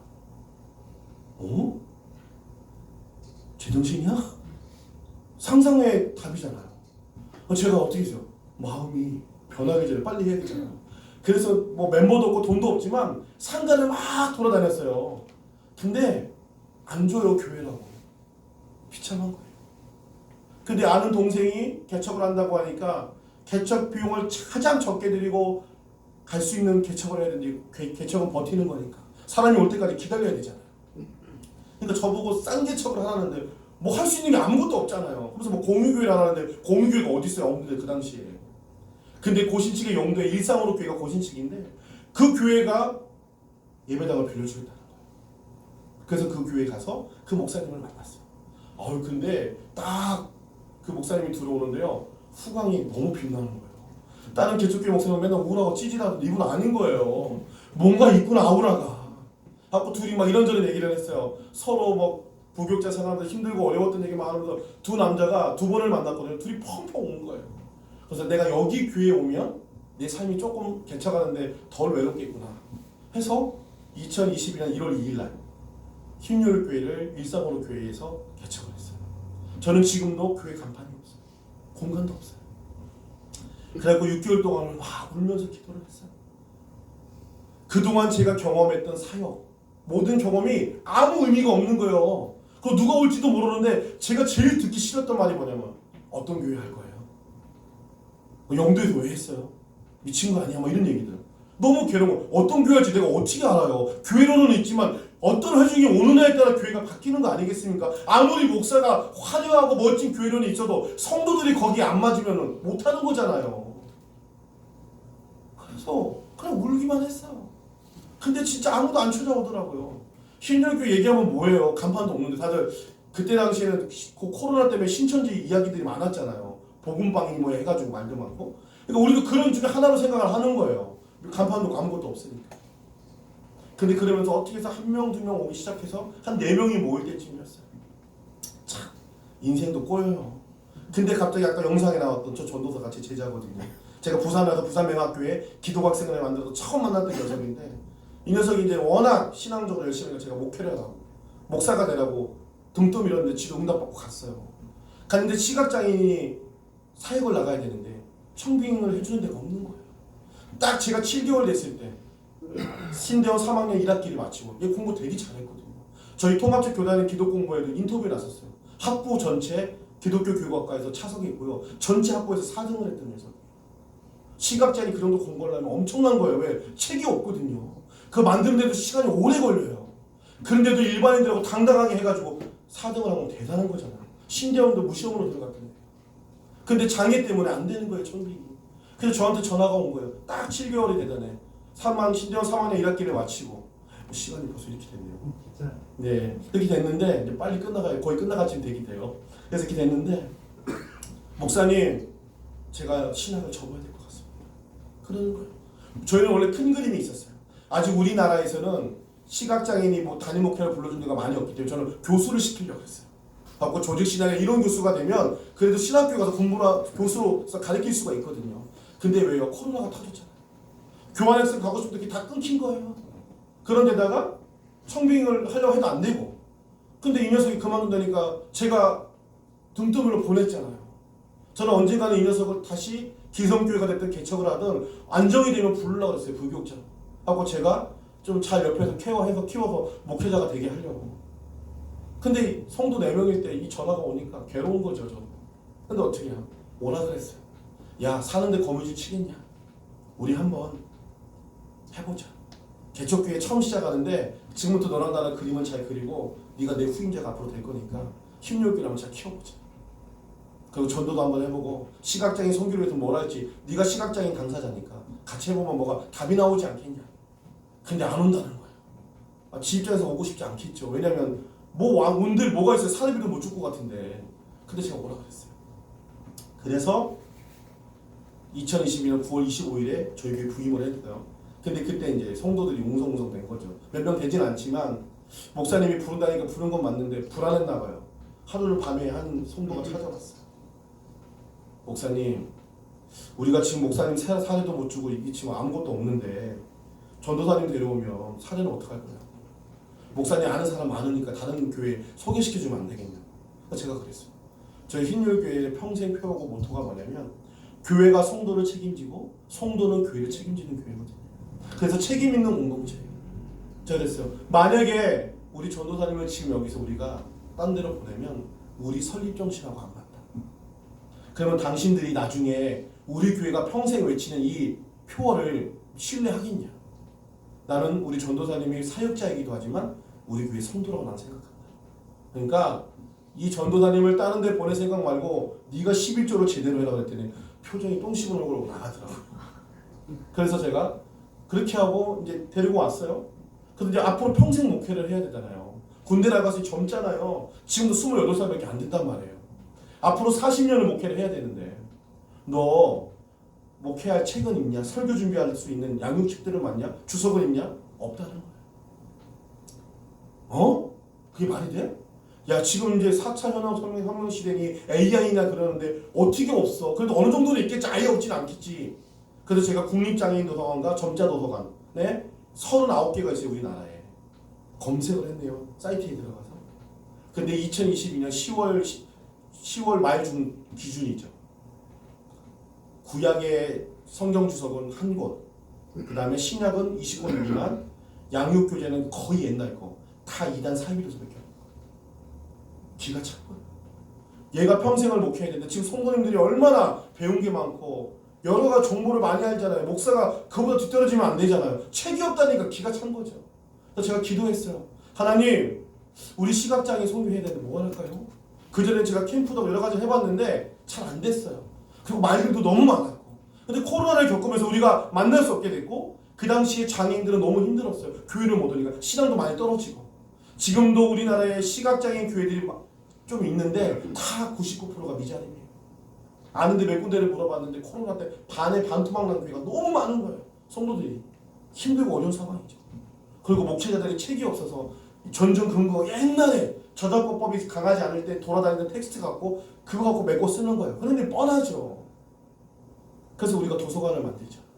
그것도 공간 있는 도서관을 만들면 비용이 들어가니까 인터넷으로 웹 전자도서관을 만들고 거기에 투자를 하자.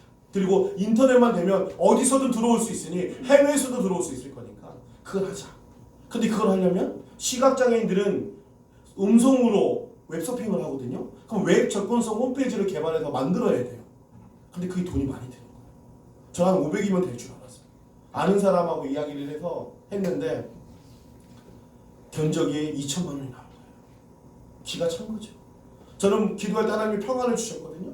그래서 저자들이 대부분 목사님이고 교수들이라 본인들이 책 만들어주라고 원고 기부해 줄 것 같아 허락이 될 것 같으니까 가능할 것 같았어요. 그래서 출판사만 잘 이야기하면 되겠다 싶었는데 첫 장벽이 바로 홈페이지 만드는 거였어요. 2천만 원이 제가 어디 있어요? 굶어 죽어도 없는데.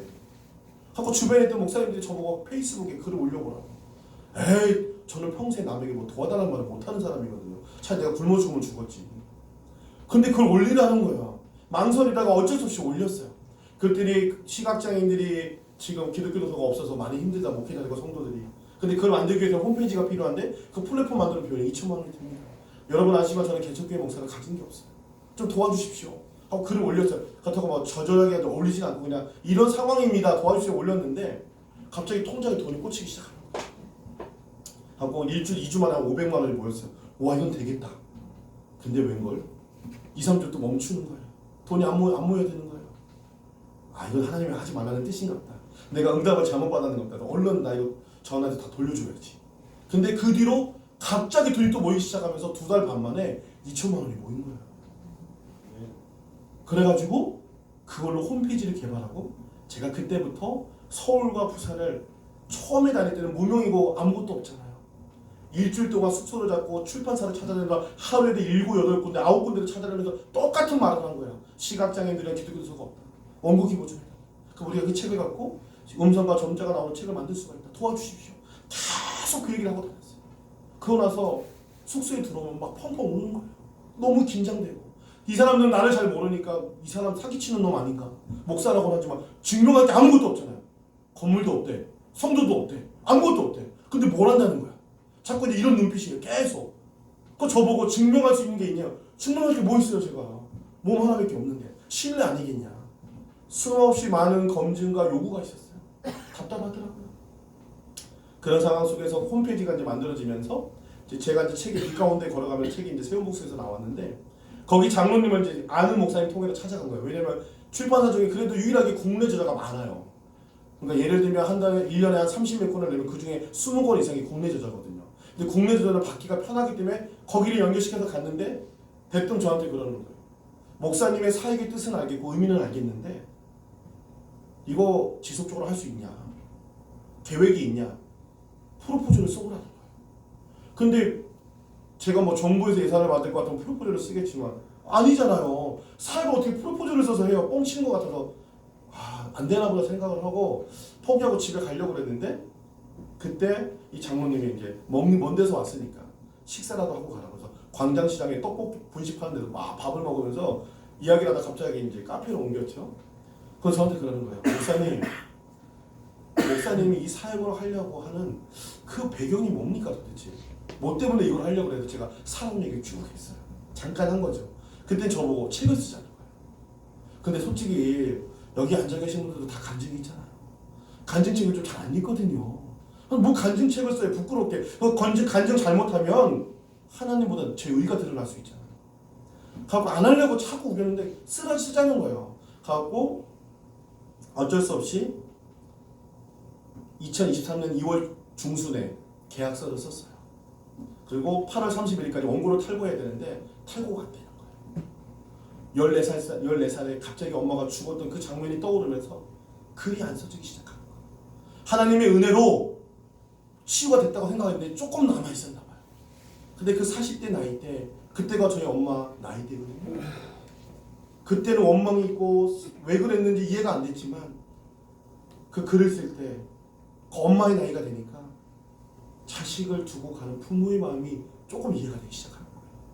그리고 아버지 그 삶도 그냥 계속 한 4개월 동안 못 쓰다가 약속은 지켜야 되니까 이제 타이핑을 쳐서 원고를 쓰기 시작하는데 그때 제가 깨달았어요. 아, 글은 치유하는 힘이 있구나. 여러분들도 꼭 일기가 됐든 뭐가 됐든 글을 자기가 살아온 그 삶을 한번 써보세요. 그러면 치유가 돼요. 제가 그걸 경험했거든요. 그리고 나서 2023년 12월 25일에 책이 나왔어요. 그리고 나서 책 나온 지 열흘 만에 새롭게 하셔서 연락이 온 거예요. 방송에 출연해달라고. 근데 약간 머뭇거렸죠. 간증만 얘기하기는 목회자가 부담스러워요. 목사님 무슨 말씀인지 아실까요? 목회자는요 사역을 얘기해야지 내 간증을 얘기하는 게 아니거든요. 근데 이제 대본 쓰는 작가가 전화가 와서 제 사역 이야기를 듣고 목사님 그러면 이 사역 이야기까지 같이 이야기를 합시다. 그래서 촬영을 했는데 저는 이게 1부, 2부 나올 줄 몰랐는데 나중에 1부, 2부가 나오더라고요. 그러면서 그때 새롭게 와서 그 짧은 시간에 후원금이 확 들어오는데요. 5천만 원이 들어온 거예요. 그 중에 개혁개정 관주 성경 만드는데 2천만 원을 지금 써서 만들고 있고요. 아까 영상 보셨죠? 국내 최초로 시각장애인이 볼 수 있는 촉각 성경 지도를 저희가 2천만 원 들여서 만들었어요. 그 1천만 원은 책을 만드는데 거의 다 쓰고 지금 없지만 하나님이 하셨어요. 이거를 저희 아내가 보고 저희 성도들이 본 거예요. 그러니까 놀라는 거예요. 아, 하나님이 하시는구나. 하나님이 기뻐하시는 일을 하면 하나님께서 하시는구나. 그리고 저거를 지도를 만들어서 9월 2일 날 서울 종로에 있는 옛날 CBS 방송국이 있어요. 기독교회관에서 시각장애인 100여 명을 모시고 세미나를 했어요. 근데 그때 여러분들은 보면 뭐 여기가 갈릴리고 요단강이고 사이에다 닭다리 모양 별 의미 없죠. 그 목사님들은 이걸 만지는데 환성을 치는 거예요. 아, 갈릴리가 이렇게 생겼구나. 요단강 물지기가 이런데? 사이가 이렇게 생겼어? 이스라엘이 요 위치에 있구나. 왜? 우리 시각장애인들은 텍스트로만 그렇다는 것만 알지 인지를 하지 어떻게 생기는지 모르잖아요. 이 지도를 보고 시연회가 끝나고 난 다음에 저한테 하는 말이 정 목사님 오래간만에 세미나다운 세미나를 했습니다. 그래서 뭐라는 줄 아세요? 우리 평생 소원이 있는데 이 지도 가지고 성지순례 한번 가보고 싶다. 저한테 성지순례를 추진하라 그래서 제가 안 들린다 그랬어요. 돈이 한두 푼 못 드니까 이게 우리도 가기 힘들잖아요. 이거 어떻게 해요? 다 미자리 교회고 뻔한데.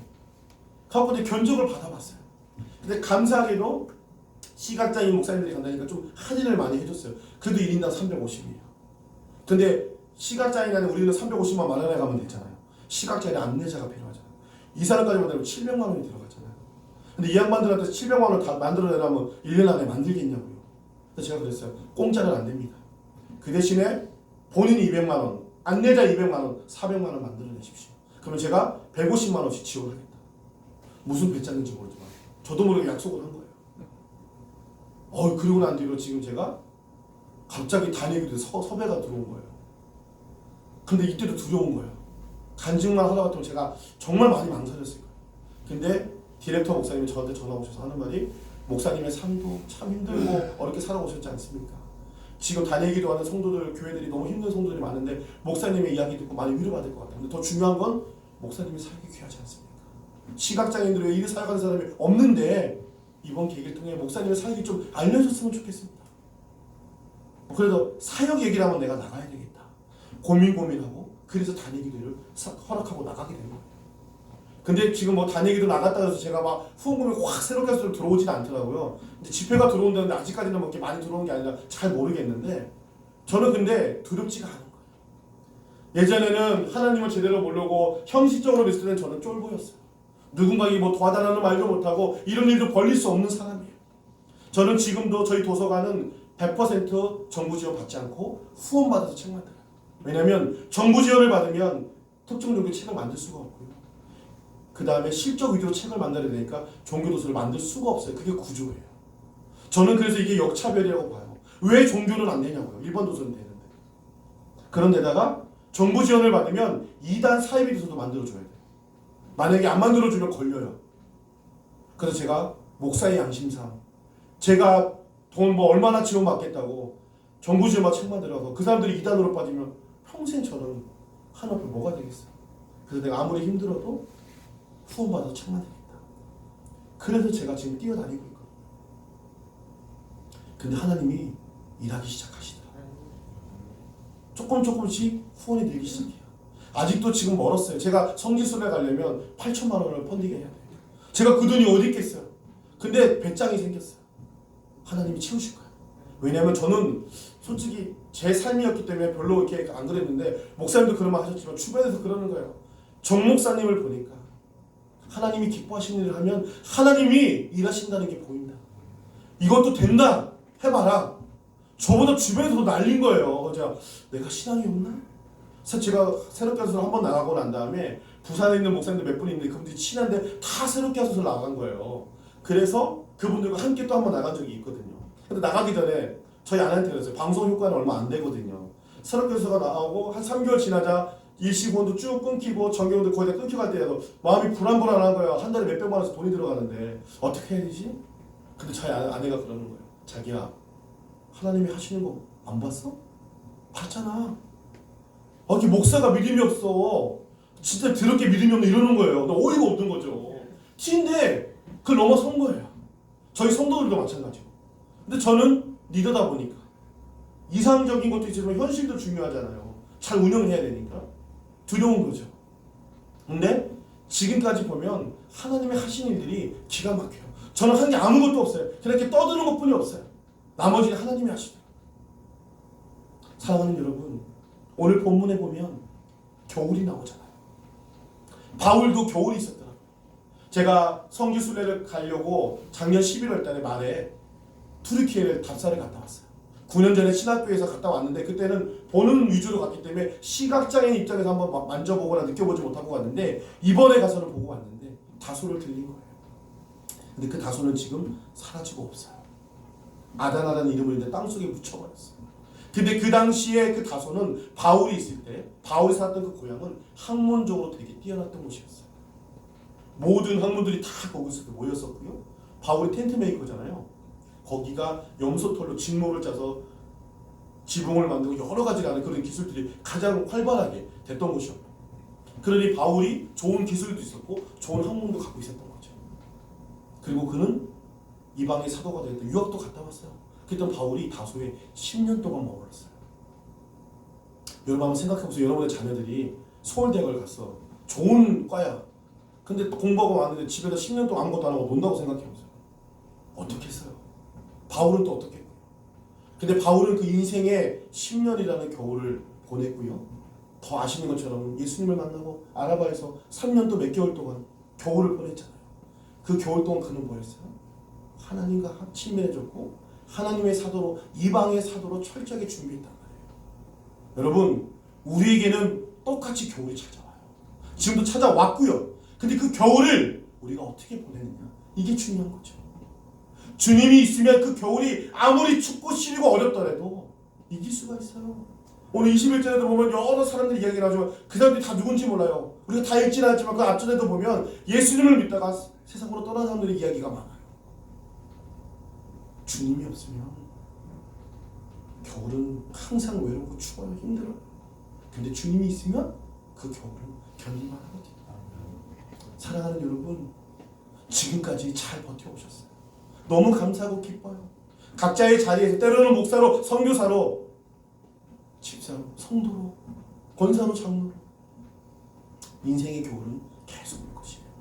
근데 이때 우리가 주님과 함께 가야 되지 않겠습니까? 저도 주님을 만나고 나니까 이제는 버틸만 하겠다. 그때도 뭐 엄청 믿음이 좋은 건 아니에요. 저도 순간순간 의심하고 두려워해요. 근데 잠깐 흔들리는 거지 하나님이 없다고 부정할 수가 없더라고요. 철저한 내 인생의 주인은 하나님이니까. 여러분, 그게 있어야 돼요. 근데 그게 있으려면 어떻게 돼요? 하나님께서 이 땅에 교회를 세우셨어요. 기본창교회가 개인이 여기서 30년 있었던 게 아니에요. 이곳에서 같이 신앙생활하면서 믿음이 흔들릴 때, 그럼 나는 어떻게 해야 되지? 무엇을 해야 되지? 이럴 때 다 앞서가신 믿음의 선배들이 있어요. 제가 목사님 저번에 건작교회에서 교회 소개하시면서 간증할 때 너무 감동받았어요. 아, 이게 가능하구나. 솔직히 소그룹이 쉽지 않거든요. 이걸로 교회를 유지하고 그걸로 인해서 자연스럽게 성장하고 있다는 게 정말 궁금해서 그래서 꼭 와보고 싶었는데 목사님이 저를 불러서 너무 감사했고, 사진에서 봤던 이 테이블이 똑같이 있는 거예요. 본당에 이런 테이블이 있는 교회가 어디 있습니까? 여기가 가능한 거죠. 여기서 같이 소그룹 하면서 이럴 때 집사님은 어떻게 이겨내셨어요? 목사님은 어떻게 이걸 버티셨어요? 아까 저도 목사님한테 물었거든요. 어떻게 버티셨습니까? 쉽지 않잖아요. 근데 세상 사람들은요 몰라요. 그리스도인들이 이렇게 모여서 하나님을 찬양하고 예배하고 여기서 뭔가를 하고 몸부림치는 거 이해가 안 되죠. 근데 우리끼리는 이해가 되잖아요. 이 안에서 함께 지지고 볶고 해야 돼요. 그 이 안에서 하나님 찾아야 되고 하나님 만나야 되고 그리고 가정에서 직장에서 세상에서 그리스도인으로 살아가야 돼요.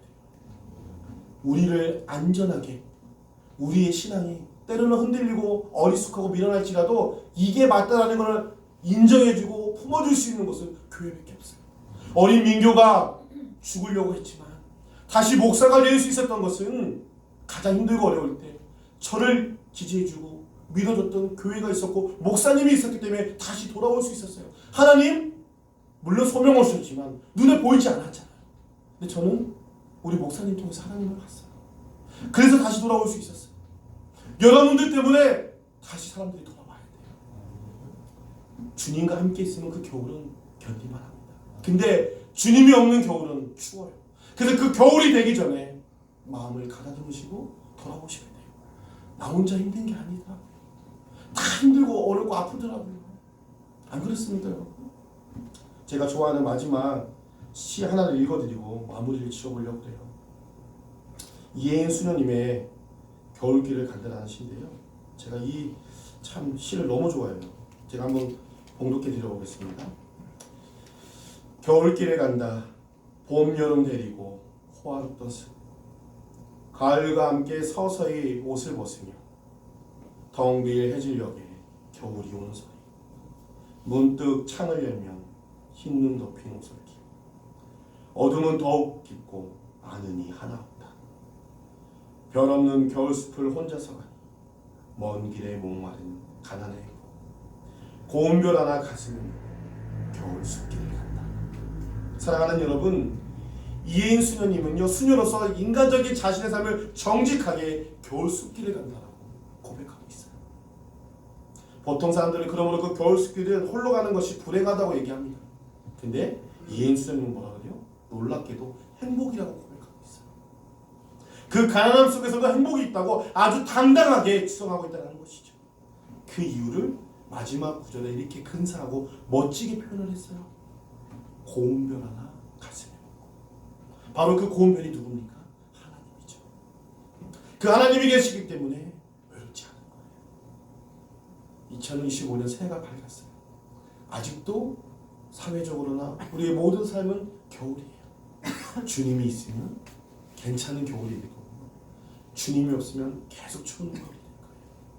사랑하는 여러분, 저는 지금도 겨울이고 앞으로도 겨울일 것에 두렵지 않아요. 주님이 함께 하시니.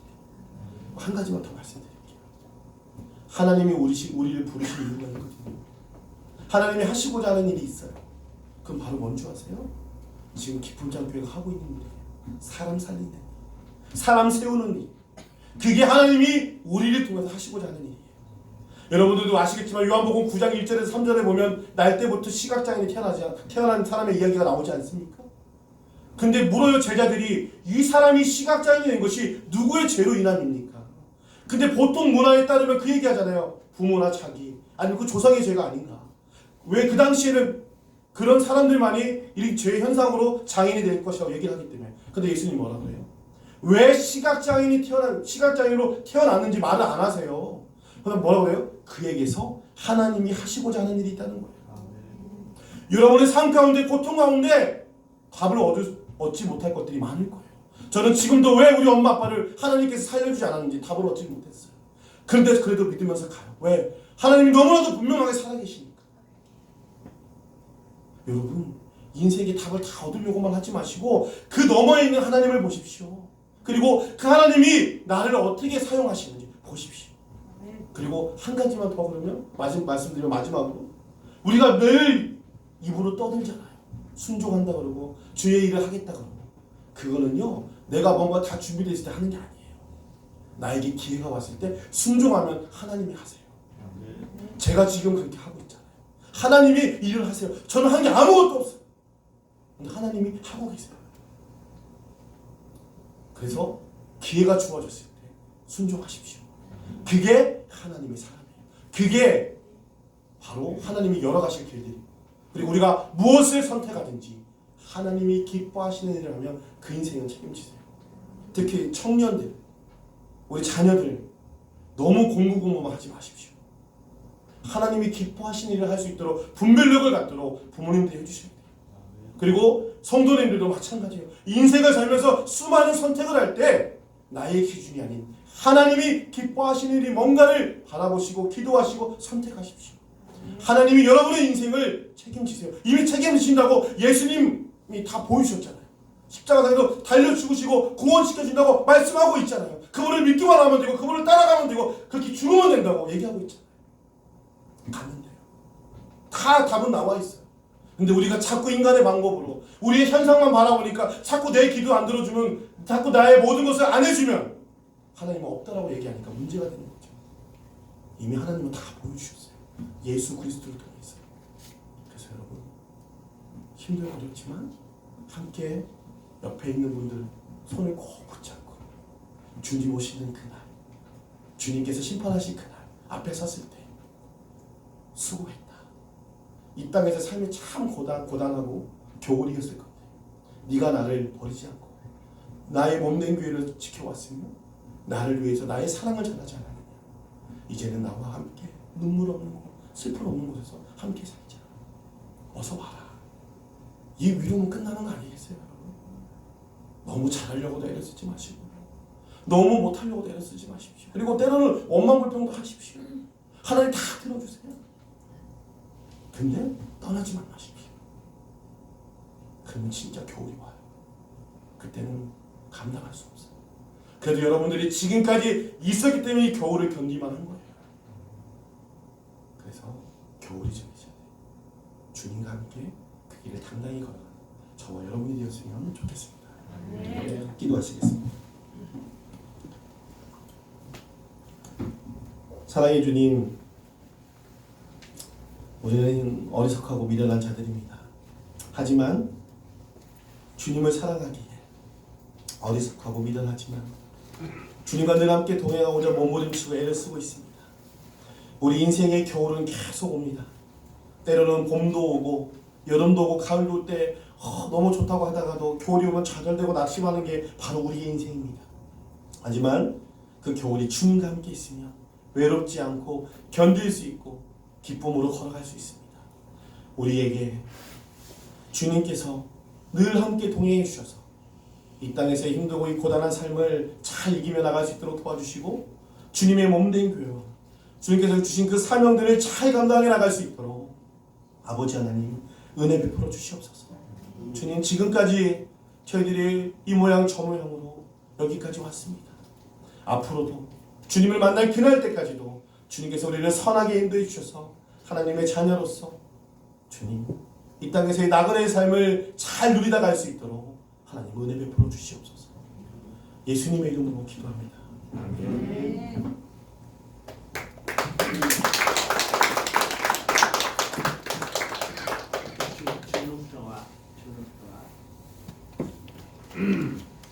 네, 감사합니다. 시간 같지만은 우리 말씀을 또 정리를 해야 되니까 우리 주는 평화 부르면서 목사님 마음을 우리 주신 마음을 여러분의 우리 마음으로 같이 한번 고백하는 시간 되기를 바랍니다.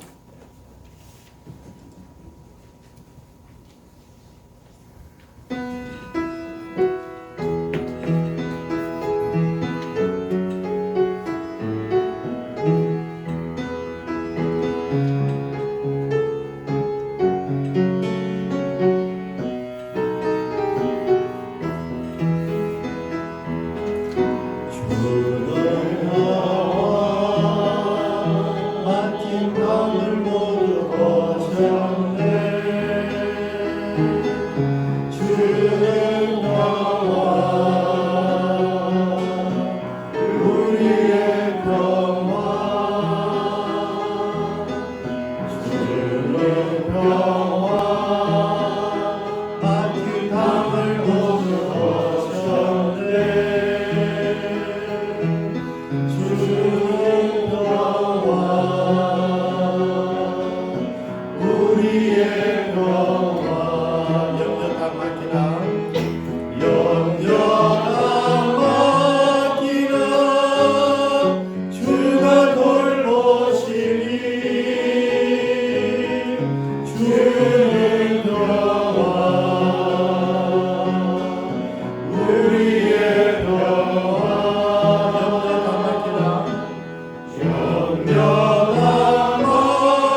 삶의 이야기를 들으면서 우리의 모습과 좀 다르지 않음을 보지 않으셨습니까? 우리 가장 힘들고 어려울 때 아버지가 내가 너를 사랑한단다. 얼마나 여러분들 많이 들으셨던 말씀입니까? 하나님 우리에게 찾아오셨던 것은 우리를 통하여 하시고자 하는 그 일이 있었기 때문이죠. 이 시간 우리 조용히 기도하시면서 하나님 내가 가장 힘들고 어려울 때 옆에 계셔서 주셔서 감사합니다. 그때 내가 아무것도 할 수 없었을 때 살려주셔서 감사합니다. 우리 주님이 우리에게 오셨던 때를 추억하면서 조용하게 감사하는 기도를 하겠습니다. 같이 통성으로 기도하십니다.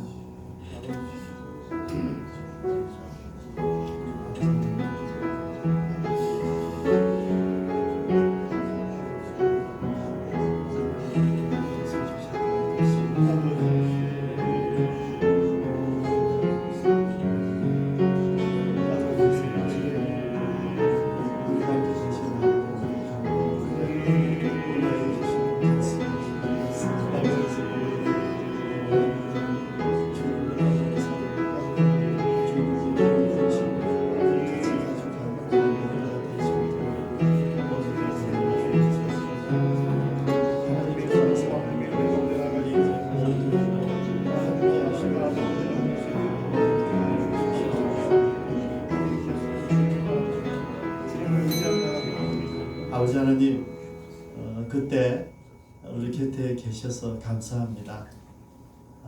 내가 아무것도 할 수 없었을 때 다독거려 주시고 우리가 기댈 어깨가 되게 하시고 오늘 이 시간에 주의 음성을 듣고 위로받고 회복할 수 있도록 도와주셔서 감사합니다. 2025년도에는 우리 정보사님과 같이 우리 모두도 새로운 힘을 얻고 주님을 바라볼 수 있도록, 그래서 우리가 주님의 기쁨이 될 수 있도록 많은 사람들이 우리를 통하여서 주님을 볼 수 있도록 축복하여 주시옵소서. 예수님의 이름으로 기도드리옵니다. 아멘. 네, 우리 마지막으로 우리 목사님 축복하고 마치겠습니다.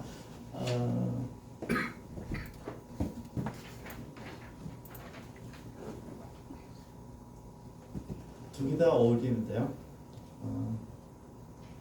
먼저 그들을 보면 알 수 있어. 우리 목사님 잠깐 일어서 주시고 우리 목사님 삶을 통해서 우리가 찬양하는 축복하는 시간 되길 바랍니다. 목사님 축복하겠습니다.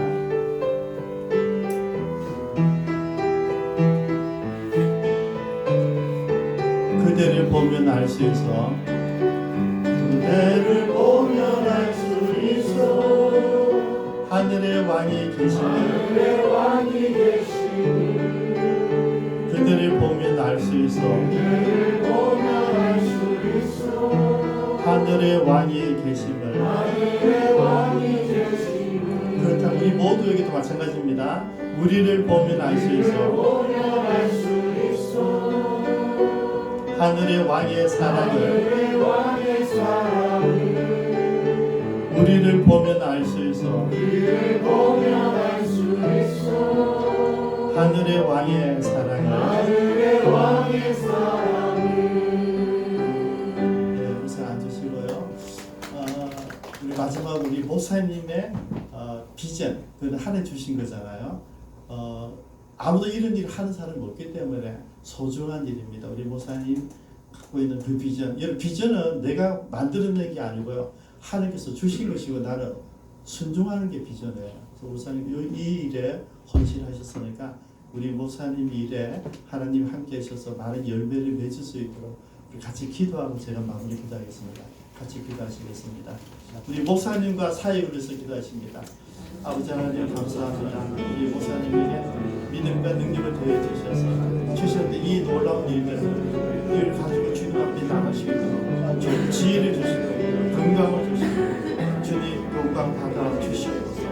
주님 지금까지 붙드신 하나님께서 앞으로 모든 계획도 하나님 함께 하시고 주관하시고 살아계심을 보여주시고 우리 목사님뿐만 아니라 주변에 있는 모든 동역자들 함께 경험할 수 있도록 함께 인지할 수 있도록 함께 누릴 수 있도록 역사해 주옵소서. 우리 모두가 함께 기도합니다. 하나님 목사님께 지혜를 주시고 능력을 주시고 건강을 주셔서 귀한 사역 우리 목사님 통하여서 수많은 신과 자리자들이 새로운 사역을 감당하며 그들이 더 좋은 목회자가 되어지며 더 좋은 하나님의 종들이 될 수 있도록 길을 열어주시며 이 일을 감당할 수 있도록 더 많은 돕는 천사들을 더하여 주옵소서. 하나님 함께 하실 줄 믿사오니 역사하여 주시옵소서. 아버지 하나님 목사님이 지금까지 걸어왔던 삶을 기억하여 주시고 우리 함께 기도했습니다. 하나님 더 많은 돕는 천사들을 붙여 주시옵소서. 목사님 생각하는 그것이 주님의 기쁨이 되게 하시고 수많은 영혼들이 함께 동경할 수 있도록 축복하여 주시옵소서. 지금은 주 예수 그리스도의 은혜와 하나님 아버지의 무한하신 사랑하심과 성령님의 감동 감화여사 충만하신 언사가 우리 정민구 목사님을 통한 하나님의 놀라운 일을 함께 지켜보며 기도할 뿐만 아니라 나에게도 그런 하나님의 놀라운 비전을 주셨을 터인데 그 비전을 찾아서 충성되게 주님 부르시는 날까지 최선을 다하기로 결정한 사랑하는 모든 지체들 머리 위에와 이미 그렇게 헌신하여 섬기는 모든 선교사님들 머리 위에 이제로부터 영원토록 함께 있을지어다.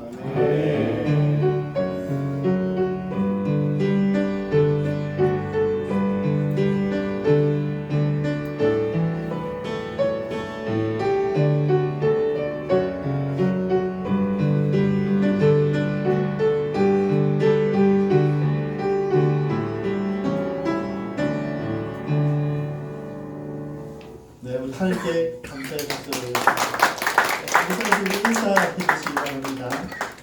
앞서의 전기 위로해 주시는 거예요.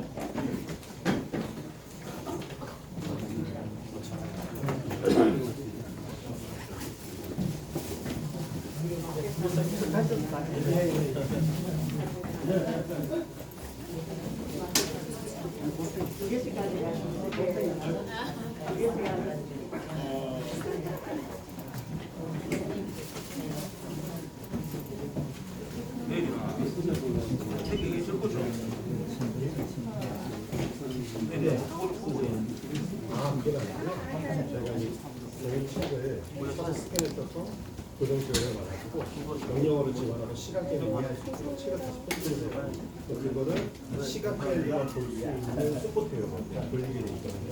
그래서 저거 앞이 뭐예요? 인터넷에 올리면 시각장애인들이 들어와서 책을 다운로드하고 음성과 감성을 그 얘기는 뭐예요? 이렇게 되면 해외에 있는 선교사님들 시각장애인 선교사님들 해외에 있는 선교사님들 해야 되죠. 근데 한국 도서가 이제 구하기 힘드니까 이렇게 다운로드하고 책들 읽으시고 하나 받아가면 돼요. 이게 뭐예요? 언제까지는 모르겠지만 쓰실 때까지. 아, 그래요?